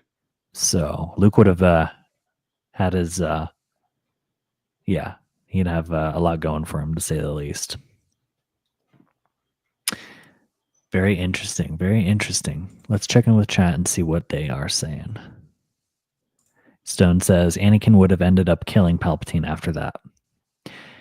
Yes, that's very true because he did want him, and Anakin wanted him and Padme to rule the galaxy together. So that is very true, Stoned. Interesting, interesting. Stoned also dropping some knowledge. Do y'all think if Anakin knew the kids survived and he was able to train them and raise them, that he would have been able to find his way to the light or stay in the light? Yeah, totally. Absolutely. In fact, I saw like a fan photo, I think, of like Anakin and Padme with Luke and Leia as they're younger, and they're like they have lightsabers, and Ahsoka is there too, because Ahsoka is Anakin's Padawan, and she ages differently compared to human beings. So if the kids were like 10 years old training, she probably would have been there training the Jedi too. I just thought that was a really cool photo. Like you see them on Tatooine and stuff like that, right? So it would have been a really cool timeline to see that, Connor, in my opinion. That'd be awesome. Yeah. I feel like they So would have been the coolest Sith kids ever. the coolest Sith kids. Oh God. All three of them. That would have been Yeah. a very different story too. Yeah, Stone. That was a really cool picture. I'll try to find it and post it in the chat. All right. So we made it to our last one. Number 10. What if Palpatine was killed during the Phantom Menace? There would be no Darth Sidious, so who would rise in his place? And could the Republic have been saved? I think if Palpatine was killed during the Phantom Menace, there would not be any Darth Sidious, obviously. But who rises in his place? Darth Maul. Because at that point, Darth Maul has been trained by Palpatine for years already.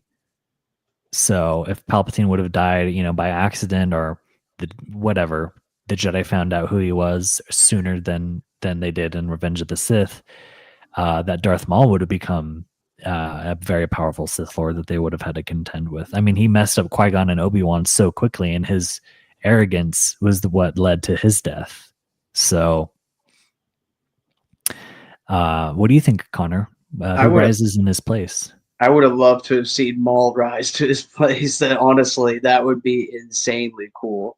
I like the fact that he did survive that being cut in half, right? I guess in the lore, and he got the metal legs. If that never happened to him, I mean, he would have been unbelievably powerful. I think he would have been. Yeah. Did he have the same kind of strength that Vader had? I don't know. Like, could he stop a ship like Vader was able to do? Would he have been able to do that eventually? I don't know. I don't know. That's a really good question. Good with the lightsaber, though. Oh yeah, yeah, and skilled in the Force. He uses the Force to do all those crazy acrobatics. I feel like it would be Maul too. I agree. It'd be Maul. Nice. So cool. And then the last question: could the Republic have been saved? Yeah, probably, because Darth Maul would have been the only Sith, so he would have had to create an apprentice eventually. And then they still would have had to go up against all the Jedi. And Palpatine was so strategic, he used the clones, right? He actually had the clones implanted in their brains like a little chip that when he said execute Order 66, some switch turned on and they went against the Jedi, right? So I still think that Darth Maul would have had a lot up to go against. So the Republic definitely could have been saved for sure. Yeah. Do I think so. you think so too? Yeah, he. I also think he didn't have like the same like bloodlust take over. Aspirations for the future that Palpatine wanted. Honestly, I feel Yeah. like he was just more calculated. He wanted to take over everything. I feel like Maul wouldn't have done that. He just would have had pretty strong amount of Sith just to make sure that they're still alive. I don't know if he Yeah. would have continued to take over. I don't know. I don't know how you've seen the animated. What's he like in that? Is his personality different, or does he? In the Clone Wars, when he comes back, he's kind of lost at first, but then he finds his path, and like the Night Sisters works the magic on him. That's where he gets like the metal legs. He did take over Mandalore. He killed a bunch of people to take over Mandalore. So I think I don't know what his ultimate goal was, but yeah, he was pretty tenacious still. So he could have followed the same path that Palps had followed. That's a good question. You know, all these what ifs. It's fun to think about all this stuff. Yeah, he didn't seem to have the same personality that Palpatine had. Palpatine was crazy. Yeah, he was just pure evil. So let's check in with chat and see what these guys are saying here. We got Landspeeder Luke. He says, "Hey guys, what's up, Landspeeder Luke? Hope you're having a good night. Thanks for joining us and hanging out tonight for a little bit." Stone Mando says, "Seeing Maul take over Palp's place would be insane." Yeah, that would be so crazy, dude. And to see, I know Stone just talked about it, Maul eventually fight Luke Skywalker, which was kind of like the original idea that George Lucas had. That would be crazy. Maul would have won easily. Yeah. I feel like. I honestly like the Sith more. I feel like they're designed better. Their suits look cooler. Their ships are cooler. It's kind of crazy. They have better technology. The dark side is freaking awesome, dude. Pretty enticing. It's enticing for sure. Galactic said Maul would still be going after Obi-Wan. Yep, absolutely. That'd be cool. He straight up crushes a hyperdrive and a Venator in Clone Wars. Oh, dang, I forgot. So Maul is pretty powerful, Connor. What does he do? He crushes a hyperdrive in a Venator class Star Destroyer. Or no, that was Vader, I think. Yeah, Venator class Star Destroyer was original trilogy. So yeah, Darth Vader is very, very powerful. That's crazy. And Maul was too fixated on other things than the galaxy, with Obi-Wan in the back of his mind. Yep, just like you were saying, Connor. Yep. And he basically becomes the crime overlord of the underworld and took over Mandalore. So yeah, he was tenacious. Definitely probably would have followed in Palps' footsteps in that regard. So right on, dude. Well, hey, we blew through our what ifs, everybody. Thanks you for joining us for the what ifs section of the show. We went through 10 different what ifs in the Star Wars world. Just to recap, we did what if Anakin never turned to the dark side? What if Luke joined Vader in Empire Strikes Back? What if Padme survived Mustafar? What if Qui-Gon Jinn trained Anakin? What if Order 66 failed? What if Grogu trained with Luke? What if Han Solo never came back in A New Hope? What if Count Dooku stayed a Jedi? What if Anakin defeated Obi-Wan on Mustafar? And the last one, what if Palpatine was killed during the Phantom Menace? So those were our what ifs. Connor made some, I made some, we combined them.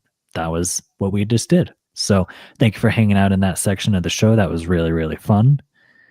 And yeah, Connor, what say we move it along and go to... Do you want to do any recent pickups, man? I know you just got one. I know. I was gonna say also what if I didn't get to put in there would be so fast. Oh yeah. Mm-hmm. If in Andor, Cyril Karn was my favorite character. He was so funny, so cool, and he was turning good. He was gonna help Andor. He was literally right there about to do it and switch and everything, and he already like decided to get away from his girlfriend that was doing all that crazy stuff too. And he was like, and then he gets shot in the head. That made me so mad. So what if he didn't die? Things would have went a lot different. I feel like. Yeah. He could have helped him out so much. Right. That would have been completely different for the rebellion, dude. I wonder I wonder if Andor could have, if he like wouldn't have. I don't want to spoil anything, but if he wouldn't have, at the end of Rogue One didn't happen. If Cyril would have, like the butterfly effect type of thing is so Yeah, cool to think about how if he didn't die, if Cyril didn't die, like what could have happened in the rebellion or for the rebellion. So could have helped him out a lot. I feel like. yeah, 'Cause- that's a great what if, man. Oh, and yeah, I was walking in the Star Wars store today at Disney Springs, and I found SM-33. So Oh, SM-33. Let's go, dude. that was the recent pickup, but he looks awesome. Nice. Yeah, that's not supposed to be shipping until like September at Big Bad Toy Store, but I think maybe other people must be getting it early from GameStop or Canada or something like that. I know that Toy Snowman is a store that sells some stuff Oh, early. it's crazy that Disney had it. I was like, what? Yeah, that's cool. But definitely that. You going to do a review on SM-33? It would be great. I really loved that show, and I loved him. He was cool. I would like to open him up and review him for sure. I definitely have a lot of stuff that I need to open up and look at for sure. A little behind on that, but yeah, this guy definitely deserving. When you do your reviews, do you usually save stuff and keep them in box and then open them up as you go? Yeah, well, so when I buy something, I keep it in the box until I guess I open it up and review it, and then I can finally set it up somewhere. It can be with all of its friends. Nice. But so it's kind of crazy. I just a lot of figures and stuff like that. But some of the stuff I'm looking at doubles up, like the Jaws and all that stuff that I'm keeping for fun. I don't know why. But, yeah. So some of it I have doubles of, but definitely in like I brought the Pro Droid out here. I have the review of this. I need to post it. This thing is so cool. Dude, that's badass. The probe droid from original trilogy Star Wars. It's pretty crazy. It also has a sensor on it where it's, I don't know if you can see the lasers, but it puts lasers on you. It's kind of cool, and it shoots you. Oh but my gosh. A sensor on it as well. So when it detects movement, if I switch it on the other way and I move, it's going to turn on, and then it will, if I move again, it'll find me and then shoot me. It's kind of cool. So, that's really cool, man. What a good pickup. And you found that at Disney as well? Yeah, that was there. I got it during the May the 4th celebration, man. So I reviewed this a while ago, but so I had some reviews that I did, and I was like ready to get those out. And then the wave of Jurassic World Rebirth, the tornado of that, like I got caught up in all those dinosaur figures, and I still have some in the box that I didn't even open yet. And that's crazy because all these other poor figures are waiting, and I really want to look at this. And then it's going to happen again with the Jurassic Park stuff, because when they do it in the Hammond collection, I'm going to have to get all those again. So it's going to be a crazy effect. I did find this really cool puzzle I wanted to share as a giveaway tonight that I told you about. It's 1,000 piece. Wow. It's crazy. It looks really awesome. I did a Jurassic Park one, of course, not too long ago, and it's huge, and I got it framed. So this thing will be massive. So it's cool. It's Leia, which we were talking a lot about Yeah. 3PO and R2D2. Yeah, let's get a close up of that one more time. Yeah, please. I don't know if they're in Bespin or not. It's really beautiful. The box. It looks like they're in Bespin. Yeah. Oh gosh, that's stunning, man. So yeah, everybody stay around to the end of the stream because we will be doing a giveaway. So enticing you to stay around and hang out. So you'll be able to win. Yeah, exactly. Connor said it'll be fun to do with some family and friends or your significant other or something like that. So that'll be awesome. That'll be really cool. Stone Mando says, oh, by the way, he says, nice pickup, bro. Such a cool figgy. But he says that I think it's in Big Bad Toy Store now, SM-33. Oh, yeah. That's all. Yeah, he says, never mind, my bad. No. Oh, he's not there? No. But Stones came from Big Bad Toy Store, so he says, I thought that maybe they'd be in stock, but not yet. Weird. Very interesting, Stone. You must have gotten an early shipment or something. Yeah, that's awesome. And Corinne says, yeah, the Pro Droid is super cool until it wakes up by itself in the middle of the night. It gives you a heart attack, huh? So cool. That's awesome, man. Right on. What else you got, dude? Like when I went to... All right, when it comes to figures, like Got this. I don't know. Did I show the Prey figure last time? I don't You remember. did, yeah. You showed it. Oh, Mhm. can't wait to open up that Prey figure. I have that. I have another Predator figure here. Oh my gosh. A couple of knives as well. I don't know if you guys ever seen Predator 2. Did I show this one to you? I didn't see Predator 2. No, you haven't showed that one yet.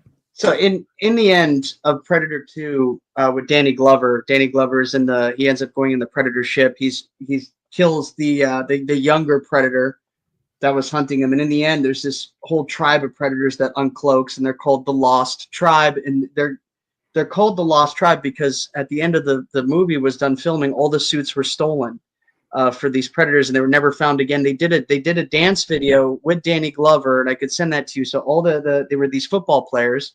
They all went in the suits, and they did a dance video with Danny Glover, and then all the suits were stolen afterwards, and no one knows where they went. So they called them the Lost Tribe. So I was trying to get all of them, and NECA made all of them, which is crazy. And this is the oh my gosh, I'm trying to think. Shaman Predator. So this one's really cool. So you get to see him in the movie. He doesn't wear a mask in the movie, but he does have a spear, and you see him kind of walk into frame for just 1 second. But Yeah. so cool. Nice, dude. It's just fun. Like, I like all sorts of stuff too. Like when I went to Epic Universe, I love NECA figures. So I have Creature from the Black Lagoon. So I have like the NECA Creature from the Black Lagoon. Love that figure. Wow. But then when I was at Epic Universe, they made their own, and it looks just like the NECA figure, but it has like this crazy paint job. So I can't wait to get that open as well. It's a lot of toys and stuff like that, and a lot of pre-orders too. Like I just ordered. Well, I have a new figure coming too. It's a Pumpkinhead by Syndicate Collectibles. Oh yeah. One of the greatest movies of all time. If you guys haven't seen it, Lance Hedrickson from Aliens. The guy that created Pumpkinhead was the creator of the Predator and created the Alien Queen and the Jurassic Park T-Rex, Stan Winston. So yeah, R.I.P. Stan Winston. So you have to see it, man. So Pumpkinhead's incredible. Okay. I'm dying to get that figure in. Got some Godzilla stuff, some non-new stuff. Way too many toys. Need to get more shelves. What do you have? Did you get anything new? Your shelf looks gorgeous, by the way. Oh, thanks, dude. Thank you so much. Light. You have way too many new Hot Toys. That looks insane. Dude, yeah. Some of them I haven't even showed off for recent pickups. I'll grab them real quick. I want one eventually. I'm too scared. Dude, they're expensive. We got to get you that Predator one that's coming out. Oh, God. It's like $400.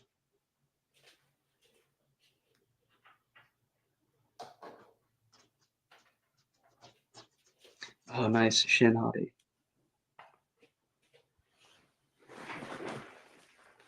All right. So thanks for waiting. This is the most recent hot toy that I've got. Got this one a couple weeks ago and had to snag because it looks so freaking good. Let's see if it'll show on the computer. There we go. Shin Hottie from Ahsoka. Absolutely killer, dude. It's so freaking good. Here, I'll make myself big real quick. There we go. Dude, she looks so freaking good. The outfit looks absolutely killer. She's got sculpted plastic boots, which is kind of like a first for Hot Toys. They usually do pleather boots. So sculpted plastic means that there's no pleather. It's going to last for a lot longer of a time. And yeah, she just looks so cool, man. Her outfit reminds me of like something from Game of Thrones almost. Did you ever watch Game of Thrones? Yeah, I loved it. We also love the House of Dragons. It was incredible. Oh yeah, House of Dragon is insane. Yeah, she looks great. Dude, yeah, Shin Hottie is so freaking cool. She's such a badass in the show. Had to have some female representation in the collection. So there is Shin Hottie. The detail on the face is nuts. It's out of this world. It really is. It looks just like Ivana Sakhanov, the actress. I think that's her name. The actress from Ahsoka looks just like her. So there's that. You know what? I'm going to grab one more hot toy because I haven't shown it off. Dude, can't wait to see it. Oh my God. Look at that.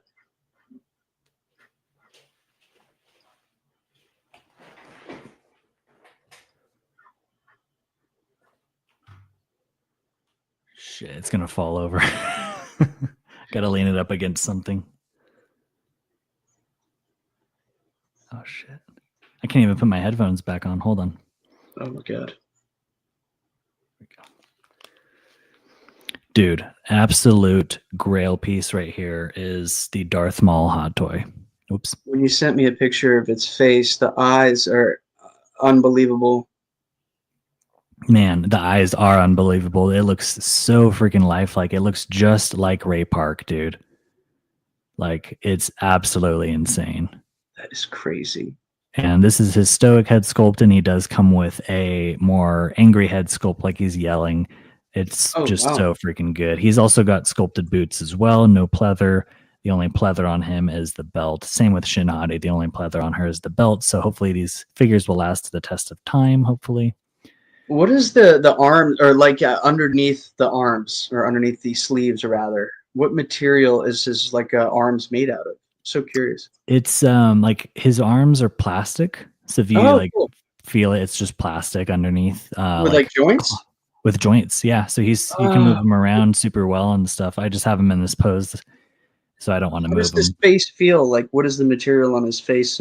It's like a hard plastic. Oh, it's hard? Mm-hmm. Good. Because I was telling you, is when they do, like, the Hot Toys has made stuff for Aliens over the years. It's really coveted for, like, collectors. But the webbing on the jaws and wherever they have rubber on them, a lot of them had rubber on them, or started to degrade.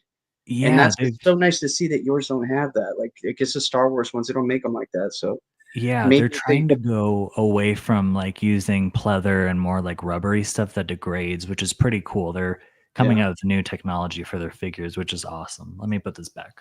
No worries. Looks incredible. One day I'll get Hot Toys. Yeah, the Predator one that's coming out, guys. I don't know if you saw it. It looks insane. The detail that they've achieved for that company, the detail is nuts. Right, dude. Yeah. Hot Toys is absolutely killing the game. They are expensive, but if you're into 1/6 scale figures, the size and the detail, then you got to have a Hot Toy in your collection. It's just so freaking cool. I think it's the best version of whatever you want. You know, if you want the best version of Maul, you get a Hot Toys for sure. Oh yeah, or the Predator, or Predator, or the new Superman that they're coming out with. It just looks so good. They did an Alien Romulus one too that I didn't get. I should have got it. $330. Looks sick. Looks so good. That one looks crazy. It's super realistic. Let's see here. Checking with chat real quick.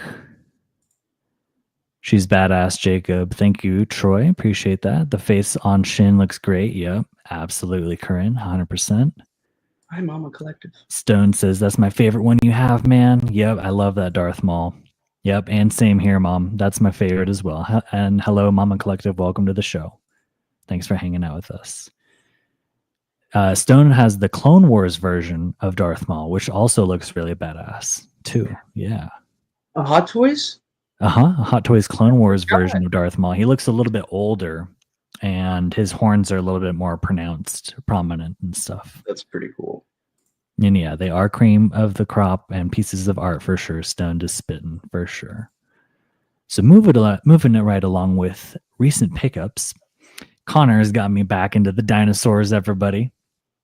So I've absolutely fallen in love with Nanmu, the Nanmu Studios company. So I had to get the Shadow Monarch V Rex from Nanmu Studio. And I know Connor has the same one, actually. I do. Which is pretty awesome.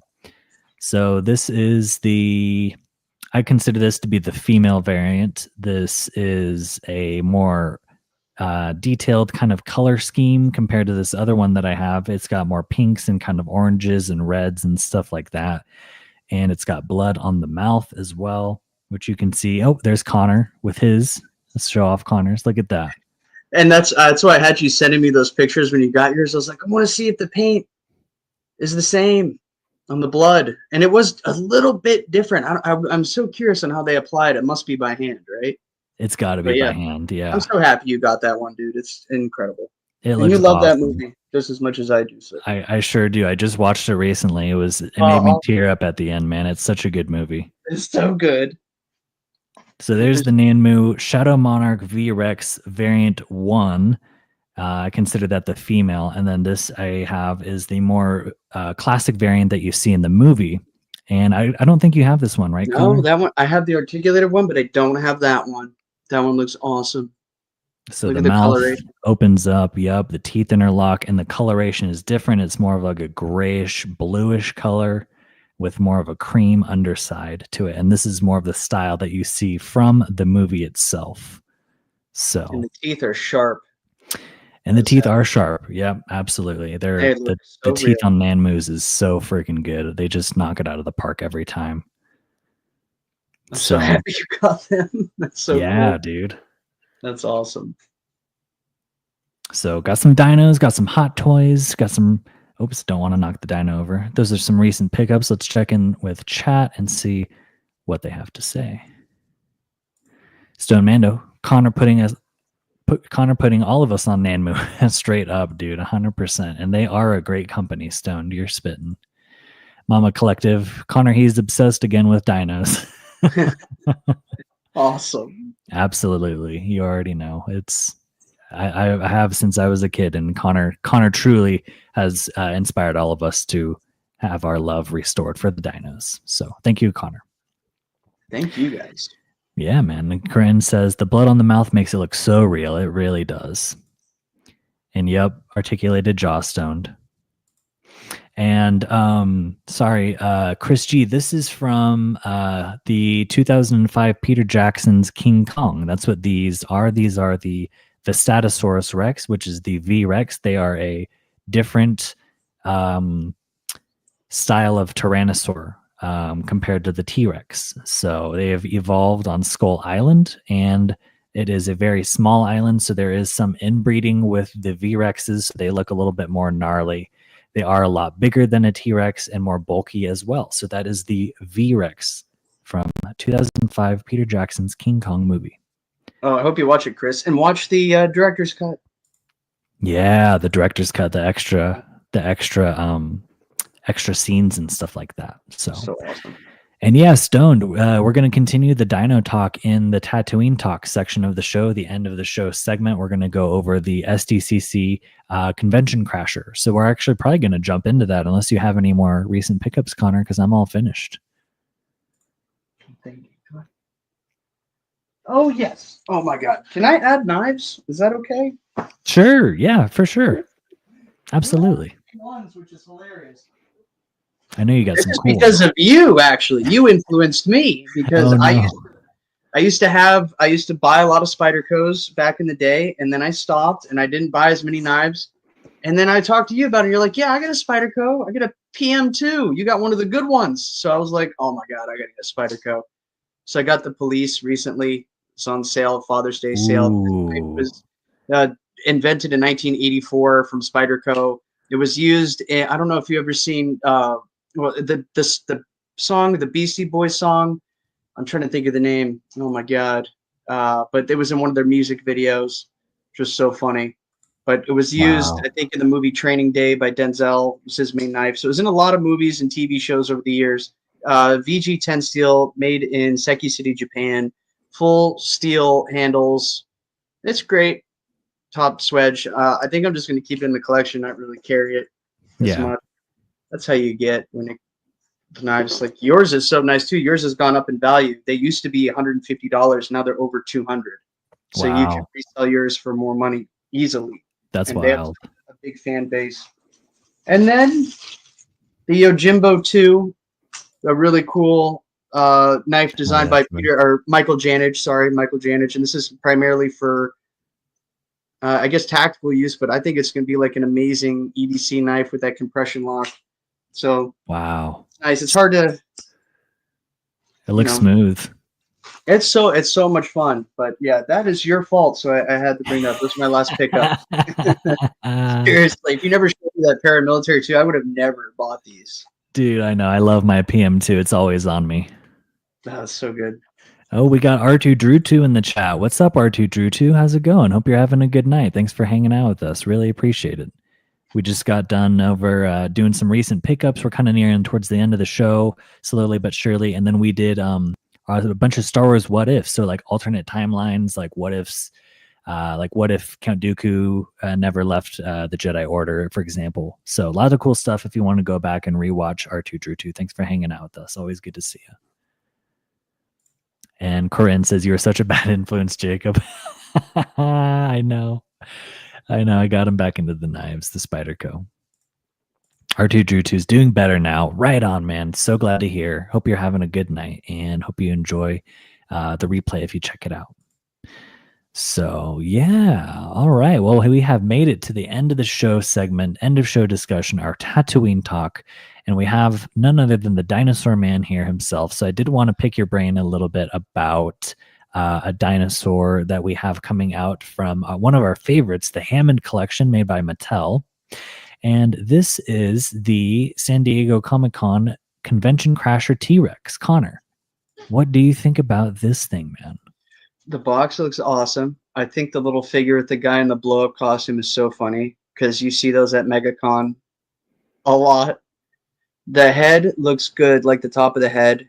You know what I mean? Like the top portion of the skull looks good. Like they updated that. I think what started out their Mattel getting better at that is their first release of that T-Rex. The head wasn't so good, so aftermarket companies, or like people were making aftermarket heads for that and people were upgrading them.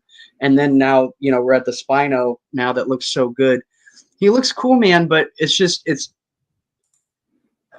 I would say buy him if you to sit on it and then resell it, because that thing will be worth more, or to keep in your collection. But just for me, it's not something that I would get. It just comes with so many accessories that I wouldn't need.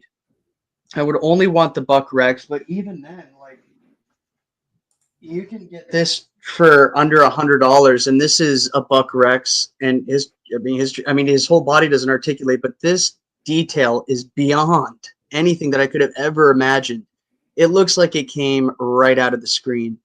And I don't have that with that. You know, I understand then that gives me a more like a toyetic feel. But if I want a really good articulated Buck Rex, I'm going to go for the new Nanmu one that's coming out. I don't know if they'll do it in green. They may. If you want to get that one, I would say get it. He is cool. But I'm not going to get him, unfortunately. I would resell it, though, you know? Yeah. Okay. Interesting. I'm trying to find the new Nanmu T-Rex, but I don't think they have anything on their website about it yet. I was going to try to pull that up. Like on their in Facebook, they just showed a picture of it standing. Oh, I don't have Facebook. But no paint on it. So it was like the pale version, right? And they showed all the articulation. His toes are going to articulate. What? So you're going to get that on this, and you don't get that on there. So he's going to have articulated toes, just like on the V-Rex articulated one. He's got articulated toes too. Wow. So it's really cool. It's going to be a much better figure if that's what you're into. But if you're strictly a Mattel guy, then I would say get that. I like a lot of different things, and for me, realism is a thing.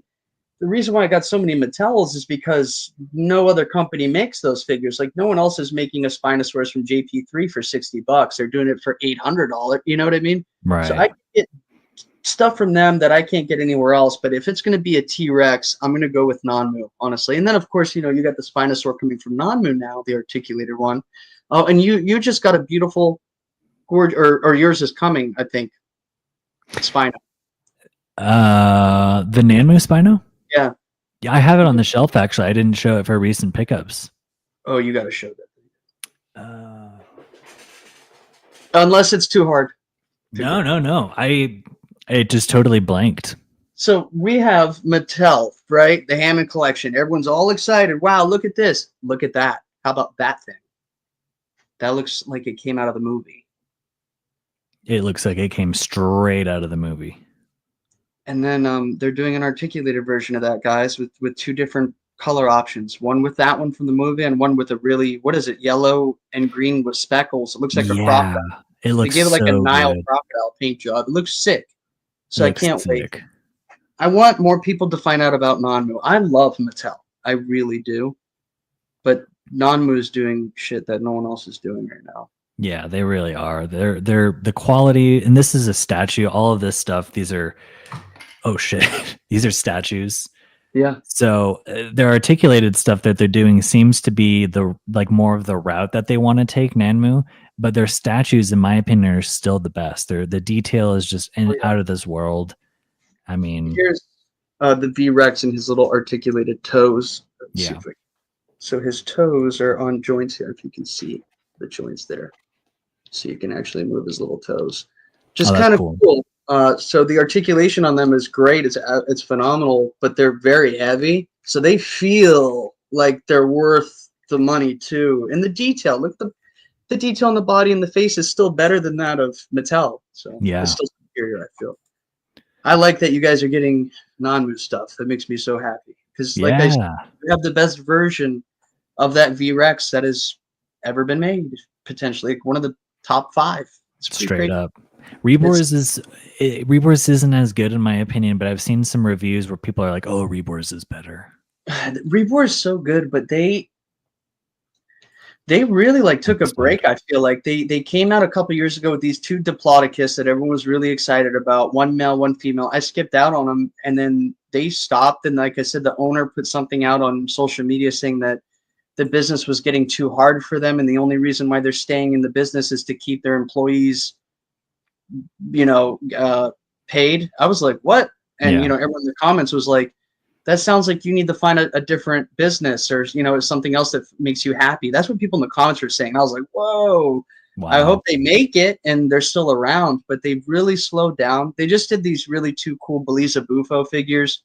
I don't know if you guys saw Prehistoric Planet, but there was an episode with this ancient frog. It's like a 3-foot long frog, whatever, foot long. And they created a figure of that. That's going to do really well in the dino community. Fans of that show will buy that. But that's the only thing they've done. And then they Wow. repainted their Carnotaurus. That's it, So they missed a lot of opportunity. While Nanmu's releasing 15, 20 different things since then, Yeah, they're unstoppable, man. Yeah. I'm really happy you got them. They really are a force to be reckoned with in the figure world, and they're so under the radar right now, but they're starting to be found out though, which is kind of cool. Yeah, and they do a lot of stuff where it's like they'll drop it and then they won't ever release Ever again. Yeah, so it's like they hold their value. The ones that you bought, they're never making those ever again. Those I think, did you get them secondhand, correct? Secondhand off of eBay, yeah. And I bought them a long, like 2.5 or 3 years ago or something, and then they just went out of stock within like the last year or something like that, I want to say. Wow. So it's just crazy to think. I'm happy you got them. Yeah, me so too. If you guys ever look on there, and if you see something you like from there, drop the $94. It's so worth it. And you'll have something that I wish they told us how many numbers they made, because they definitely are limited, Yeah. I would love to know. Is it like 3,000? Is it 5,000? It's definitely not that much. Yeah, it doesn't seem like it, because like you said, they're not a huge company, but more people are getting to know about them by the day, which is great as well. So we got Chris G saying, what are your guys' thoughts on the Colossal T-Rex that is out? I love my Colossal Marine Dino. Curious what you guys think about the others. Oh, hang on, Chris. I think he's going to grab it, Chris, so you'll get to see for yourself. Stone Mando says, I'm also really digging Beast of the Cenozoic, Creative Beast Studios. Yeah, those are good too. Creative Beast is evolving like crazy. Chris, you should get him. He's really cool. I didn't get the Mosasaur yet. I would have if it was in front of me. If I walk past that, I'm going to grab it. That's another. And then I'm like, oh, screw Mattel. I got to stop buying those. If I walk past them, I'm going to buy them. But yeah. Wow, look at that thing. Huge.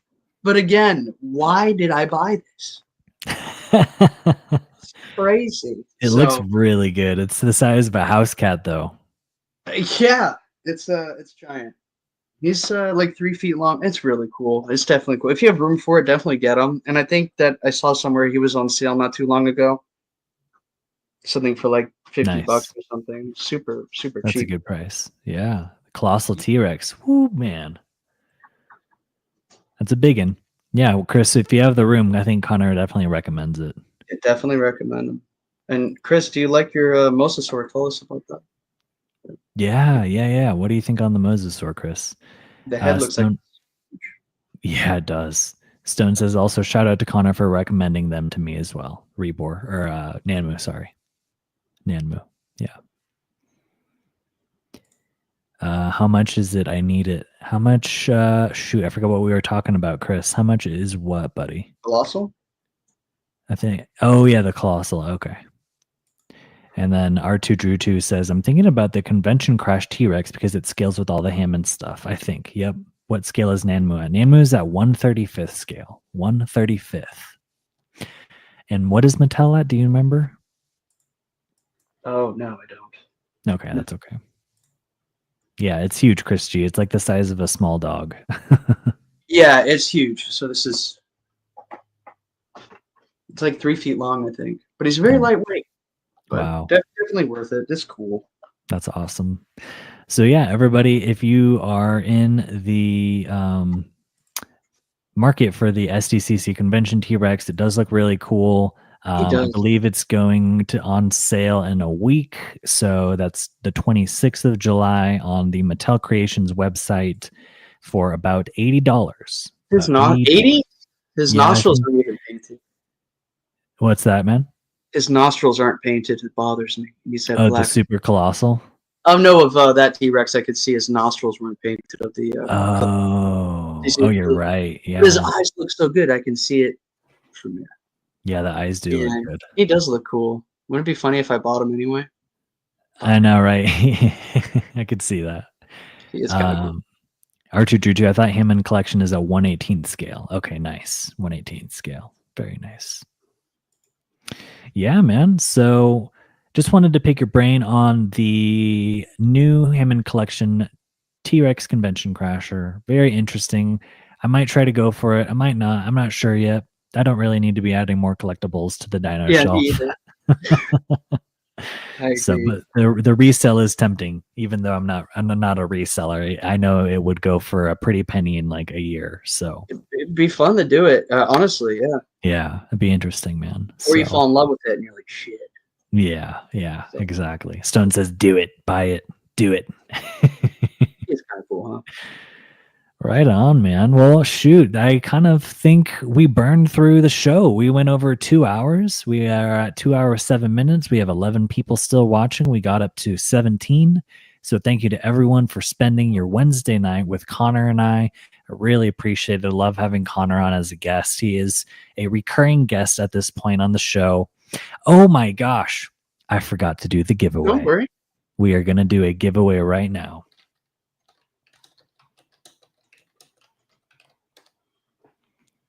Let me see. Oh, shit. Let me see if I can do this. I have... Oh, God, I don't think I'm going to be able to.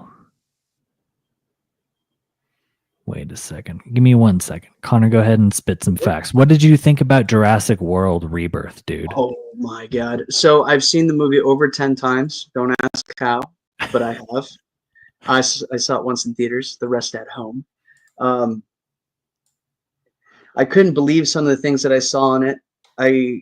I saw some real bad mishaps, like when they showed the 4 Spinosaurs in the beginning chasing. I don't want to ruin anything, but there were. So I won't ruin anything. I won't spoil anything. There were a lot of things that were promised that did not happen. There were things that I knew that were in the script originally that did not happen. There were things that I know Universal wanted to change on their own. There were still some great parts. There were still some awesome scenes. The D-Rex looked amazing. Did not have enough screen time. We were also just figured out, I was told, well, I watched this freaking video of the director talking about it, that they took 9 months to create the Mutadons, which were the flying raptors. So in the first trailer, when you see there's a 2-headed raptor in a containment, and it has stripes and it's orange. That was supposed to just stay in the movie. They end up finally getting the design for the Mutadons and start putting that in the movie last minute, and then they changed it to a rotting dead Mutadon in the tube. That the CGI looked much worse than the raptor, the 2-headed raptor they put in there. Also, the whole scene, I'll send it in the group chat. It's kind of funny. I found this video of Fierro from Wicked, the guy from who plays Henry Loomis in the movie Rebirth. He's talking about the movie, doing an interview, and he says that one of the guys asked him, "Were there any animatronics or puppets?" And I started laughing.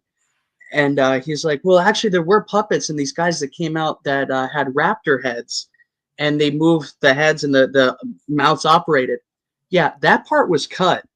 The raptors, unfortunately, if you're looking for raptors in that movie, there aren't any. You'll Wow. see them blurry in the back for 2 seconds, blurry in the back. So the whole scene of them being in the gas station at the end actually got swapped with the mutadons. I was just upset. There was a lot of things that were changed. There's some really good scenes. They made so much money off the movie and the toys. I can only hope that they'll make another one. This movie was also rushed a little bit. You know, they did this really quick. If they spent 2 years on it, and with the amount of budget that they have now, why can't we get animatronics anymore? Things like that. Why are we getting spotty CGI? Also, like I know Stoned has the Titanosaur figure. The picture on the box of that Titanosaur was the original design of what it was supposed to look like. When you see it in the movie, it looks nothing like that. I mean, the face is completely different. So they did a lot of really quick changes. But I still think it's worth seeing. You guys definitely have to go out and see it. There's some really good parts. I'm just such a crazy Jurassic fan. I'm going to find everything that's wrong with it, and I'm going to freak out because I was promised so many different things as well. I did still like how it ended. So sorry. Nice. Oh, that's okay. That's good. I got the wheel. I got the wheel ready. So thank you for talking while I got that done. Everyone, we're going to do the giveaway for the puzzle. Connor, show off the puzzle one more time, buddy. It's a Princess Leia on Bespin with R2-D2. It looks beautiful. It's a 1,000-piece puzzle, so get ready to sit down and do it on a rainy day or a snowy day or something in the winter or a hot day in the summer with the AC on. So, yeah. Anybody who, I think I got everybody. Let's see. Stone Mando, Troy, R2-Drew2, Chris G, Hellrunner, and GXB. We got 11 people still in here. If you'd like to be entered into the giveaway, please just type a comment so I can put your name in. So we got 6 people entered and there's 11 people total. So about 5 people left. If you wanted to enter into the giveaway, just drop a comment so I can put you in there.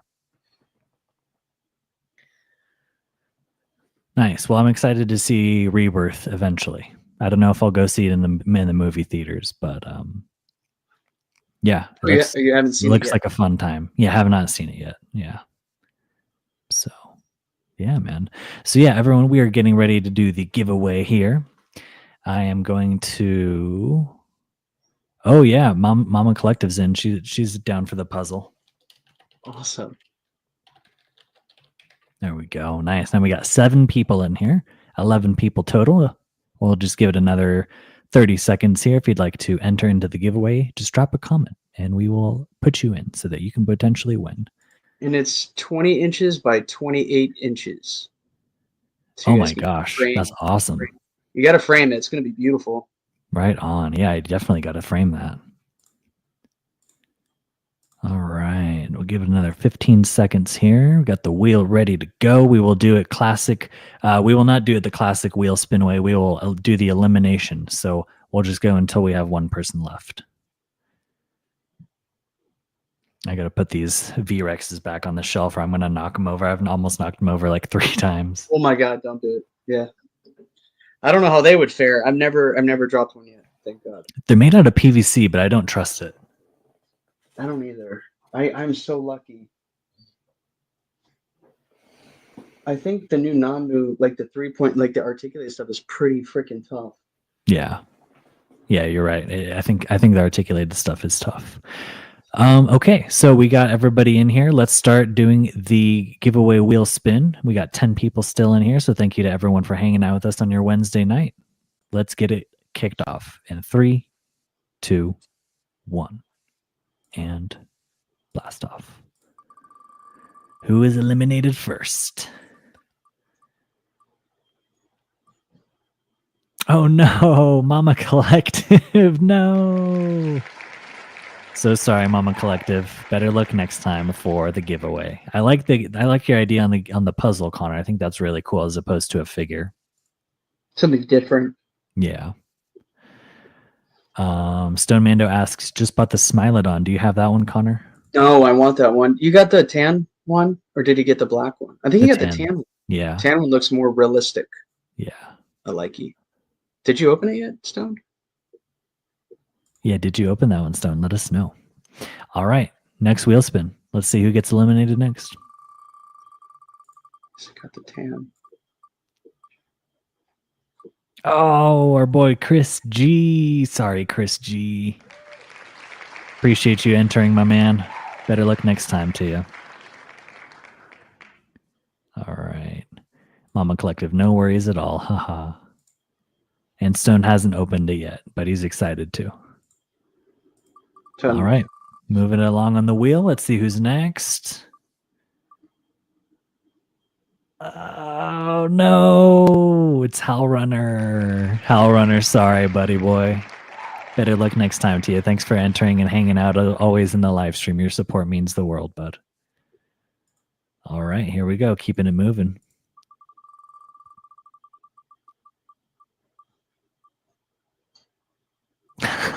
Troy. Dang. Oh, Troy. Better luck next time, man. Appreciate you for always hanging out and supporting in the live chat. It does mean the world, buddy. All right, we're down to 3. We got Stoned Mando, R2 Drutu, and GXB. Let's see who ends up taking this.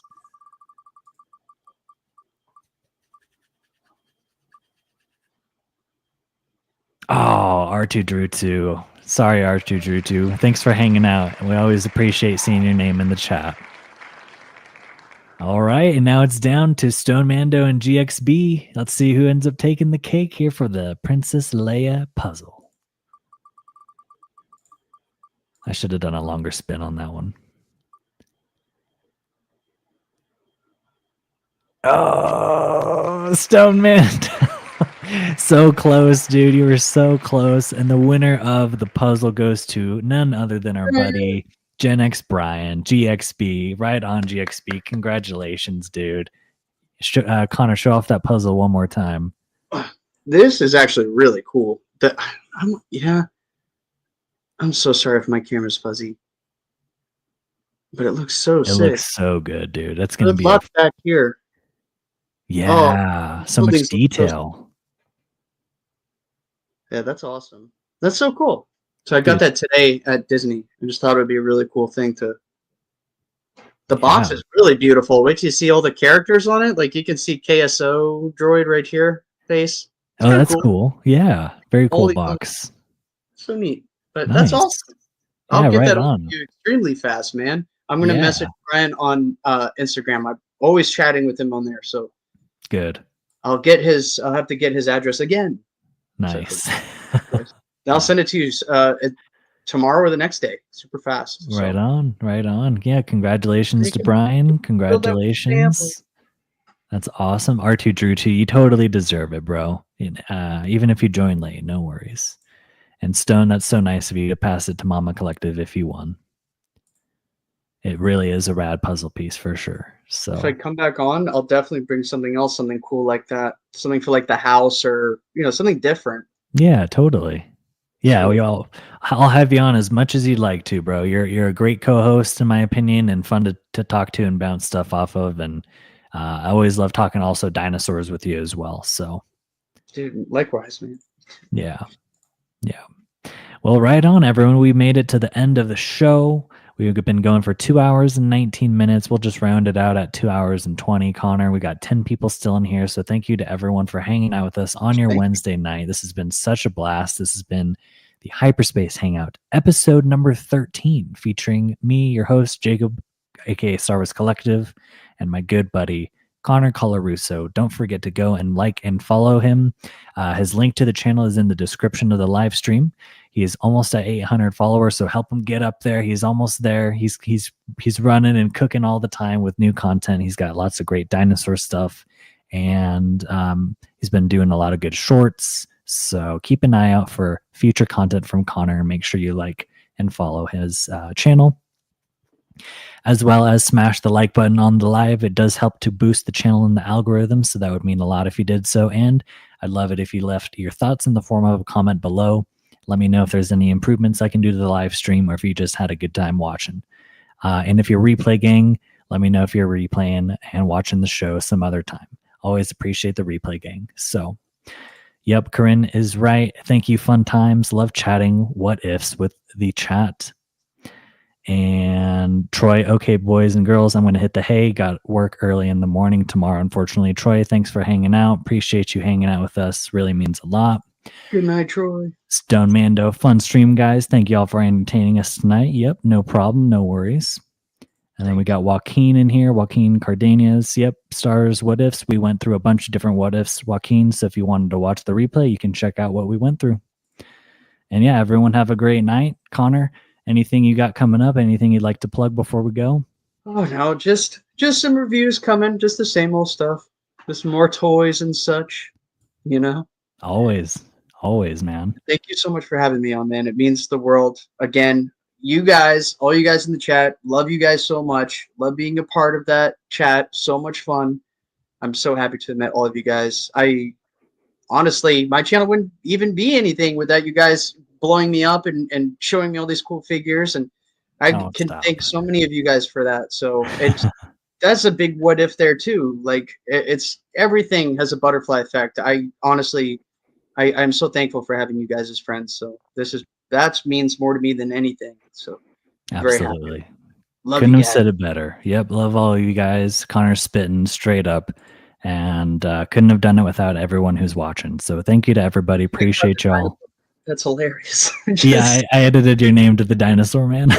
Like Jurassic Park 3. Do you remember? He's calling. Yeah. Little Charlie. On the phone. It's the dinosaur man. They're about to die. That was awesome. That's a good one. Yeah, I'll keep that one for you for next time. All right, everyone. Thank you. Good night. May the force be with you, and we will play one outro to take you home. Take it easy, and may the force be with you.